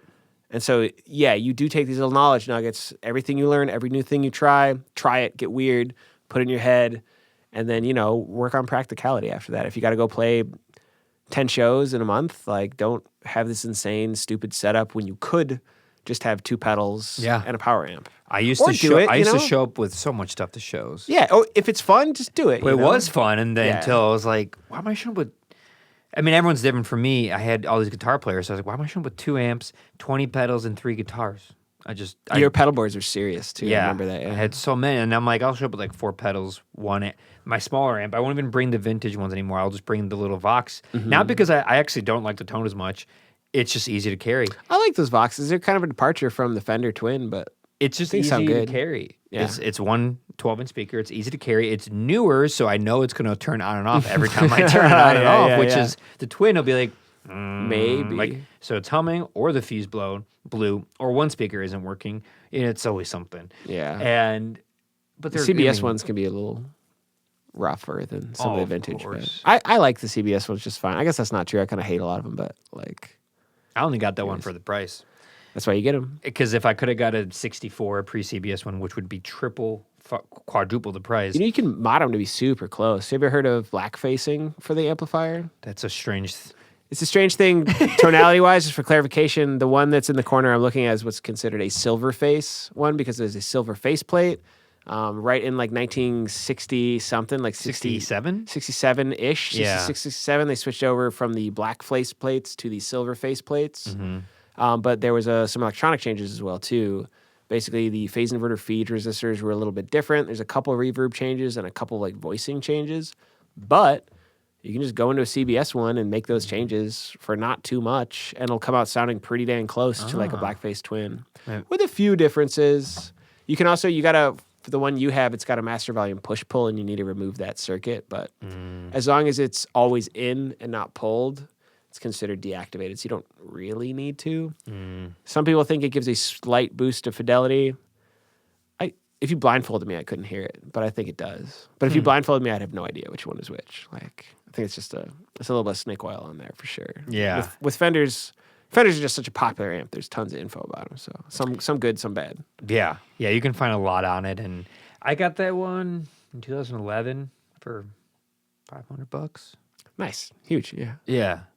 Yeah. I think maybe they're like almost double that now, give or take, depending on when, where. Everything's double that now. Yeah. Right. Yeah. Those guitars, well, that was a good investment. I never saw those. I always knew they'd go up in value because any American-made Fender guitar has always gone up in value, but not triple, quadruple, 6 times their prices. Since I've met you, they've gone up like 5 times the price. It's insane. That's funny. I'm also a cheap guitar owner. I own a $100 Schecter that some kid painted sparkle pink and then sold to me. That's the one you used. As a red guitar. Yeah, I still have that guitar. I love that guitar. $100 Epiphone SG, a $200 Epiphone Viper LTD. But I work at a guitar shop, so it's a little different. I bring it in, and I'll get like fretwork done on it from Tom. He'll help me out, and then I'll install pickups I like and stuff. So they're like nicer than they sound. But the most expensive guitar I own was $200 when I bought it. Wow. So professional musician. Is there anything that you would want to, any advice or any information to leave with the listeners before we head out, before we end? As far as, like, say, from someone who wants to get into amp techs or likes to work on equipment or is just interested in equipment? I would say, equipment. Like, we talked about a lot of things today, but I think audio is one of those things that you're going to have a lot of esoteric and niche skills in, because it depends on who you surround yourself, what artistic pursuits that you're familiar with, what kind of people make music around you. All of these things are going to influence how you learn and what you learn. So I think the most important thing is just be like, learn about everything. Like, I'm like a rock music. I played rock guitar pretty much my whole life. But when I used to work at this place called the Auxiliary Arts Center, I was working there for a long time while they were booking rock shows. Then it got handed over to a couple guys who did hip hop shows. And I was like, yo, do you mind if I still do sound? And I did hip hop sound for 2 years. And I didn't really know anything about hip hop. I like a lot of Outkast. I like a lot of classic like hip hop for old guys, but like every other night I would go there, it'd be like, and it was when mumble rap was like king. And so I watched like a lot of like young kids doing mumble rap, but I learned so much about, for one thing, is like, don't you ever put reverb on a hip hop person's mic ever. Because you're going to be like, what the fuck are you doing? Maybe a tiny bit, right? But rock people, they're always like, yo, I don't want anyone to hear my voice, period. I need all the delay in the world. But these are just like these little things that you learn. So I think showing up, learning something new, and applying yourself through discipline is going to make you better at anything. So like, no matter what you're learning about, just learn about the stuff you love. There's tons of stuff, If you really like record X, learn about how they made it. Learn about what kind of mics. Learn about what kind of guitars. Learn about special techniques they used to how to do this thing. Emulate those at your home. If you have a guitar that's close to it, see if you can get that amp to sound like the amp on the record. A great example that's easy is like Queens of the Stone Age guy. One of his tricks is he had like a VT22, I think was his amp, but he'd have a flat EQ pedal, and he'd just take the 400 slider and he'd move it all the way up. And you can do that in front of almost any amp, and boom, you're like right there for Queens of the Stone Age territory. It's like almost perfect, especially if you're on an Ampeg. It's like perfect. And all it is just a 400 slider, not subtracted, but added all the way up. Like a total break of all rules that you ever would have thought. But at the front of an amp, in the linear fashion before the preamp stage, sounds super good. And just doing that, you will learn why he's breaking the rules. You will have applied it at home and learned that, like, 400 really is where this tone lives. if I take it out, you can get the opposite reaction, but you have all of that to apply towards future. So learn how to learn, study, do stuff just because you want to. You don't have to pay for shit most of the time. If you want to learn how to do something, you don't have to go to college.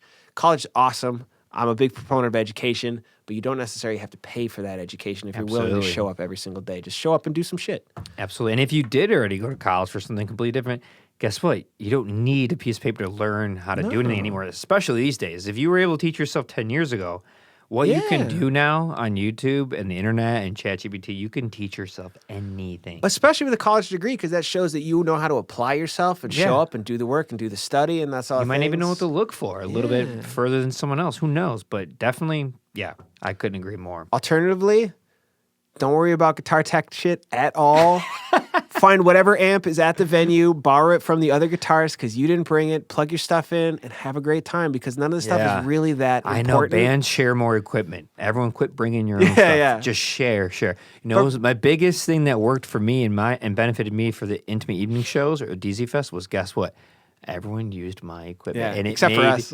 Except for a couple greasy bastards. Well, Kinsey needs to bring his 810. So in our defense, though, every single show that we play, we always provide the bass cab because Kinsey needs an 810. There you go. So you're always telling everyone in the email, like, listen, on the email thread. I'm always organizing. We will provide the I will provide bass. drums. Please bring breakables. Do you need to use my head? Let me know. If you break something, I can help you out, Good. At least be friendly, whoever's doing be it, if you're going to be the band doing it, at least offer it. That's great. Anyone wants to use my Line 6 amp? They're all like, never mind, we're good. You're super welcome to. We're good. It makes such a big difference. Everyone just sharing everything. Yeah, when you have I used that to do sound, so now I know. I'm like, no, don't get the fucking drums out of here. We don't need 4 drum sets. Come on, man. Bands are like, no, we're kind of like drummers. Listen to me, drummers. Yeah. Listen to me. Just bring your snare, kick, and cymbals, and maybe like an extra stand if you have to.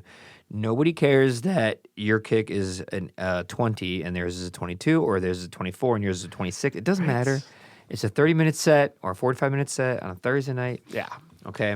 And until you get the money to pay a tech to do it for you, don't be like that. And this is the same thing back to the oscilloscope. It's like no one else in the audience is going to know the difference here. So like apply your energy and apply your time towards practice, really. And maybe practice is learning your gear so the lick that you've already learned on guitar comes out cleanly and doesn't have that low end hump that sort of masks it, but like it really is just about application. Don't spend so much time just obsessing over gear instead of getting better. Obsessing over gear may be how you get better, but don't just obsess over gear instead of getting better. And I think that is something that happens a lot with people in the gear world. And if you don't care at all about getting better and you just love playing with the knobs on pedals, that's totally cool. That's totally awesome. Just do that, man. There's no problem with that. But learn how to learn, show up, apply yourself, have a good time. If you're not there to learn or work, that's totally chill. Just have a good time. But, if you want to get better at these things, you have to work. You just have to work. And that work can be fun, it can be chill, it can be listening to crap while you walk dogs. But, you have to apply yourself a little bit, even if it's AI, whatever. And find other like-minded people that want to do it too. Yeah, I mean, what's the point? I thought that was like implied, right? Because no one's doing this in the bass. Well, some people, I guess. They really are. Yeah, so if you're an introvert, that's cool too, but like... Be introvert with someone else who's introvert. Talk to people and they'll blow your mind, like especially, like whenever I talk to you about audio stuff, we usually just like slowly close the door at the party of everyone else and we're like, face discrepancies, but there's like lots of people, I mean, like the guy I work with knows that stuff about guitar, Tom Castling, he's an awesome tech at Rebound Repair. Pete from like Bricktop, he's like an excellent engineer who really knows a lot about that amp side, like the amp sim side. He like really blew my mind, took it off of there. That's what's great about audio engineers is they like we kind of broadly know a lot of the same stuff, but everyone has like their kind of niche that they're really focused on. And because I always did microphones in space, I've gotten really good with like acoustics and self-equalization and compression based on just placement, location, acoustics, angle of incidence, all of that. I've gone like, and really you should talk to Pete because I think that's what Pete is emulating through his weird XY reverb thing because it actually will pick up based on those parameters. You got to talk to Pete because I'm going to butcher it, but connect us. I would love to chat with him. Very cool. That's about it. Yeah, and your band Lollygagger. Yeah, come check out Lollygagger. We're gonna be playing live shows. We don't have anything past when this comes out, but you can find our singles on Spotify. Spotify is a good place to listen to. We put out 3 singles last year. Postparty Depression is our latest one. You can find it there. always check our Instagram. We'll be playing some DIY shows coming up, and we have some stuff later for the summer. All right. Yeah. All right. Well, you definitely have to come back again. Maybe you come back. We should have the band on when you finish the record. That sounds good. Yeah, It'd be fun. They're like, you got to do an interview without us? And I was like, nah, I'm going to talk about nerd stuff. You guys aren't invited. It's not that kind of interview. As you can see, it's like... Rhythm section. Get out of here and go boom boom on your boom booms. Everyone always goes like, it's an interview. I can't talk for that. I'm like, guys, I'm literally just going to... You won't even know when it started. We're just going to be talking. Yeah. We might not even talk about the subject matter in which you might have a lot of information on. Lots of cuts today. You know? We just kind of just... We're just bending brains over here. Yeah, you just chit-chat. You see that brain bend? I did. It was great to have you on. Yeah, thanks for having me. Good to see you again. This is fun. And yeah, we've known each other for about 10 years. And it's wild. It's really cool to see you still play music and just keep playing shows and just doing the thing. It's I'm amazing. just one of those it's really kids doing the skibbity toilet thing, you know? Like, I love it. How do you do, fellow kids? I forgot how much nonsensical things you'll just start sprouting. Yeah, that's me. Bye, everybody. Bye, everyone. Thank you. Thank you, man. Ciao.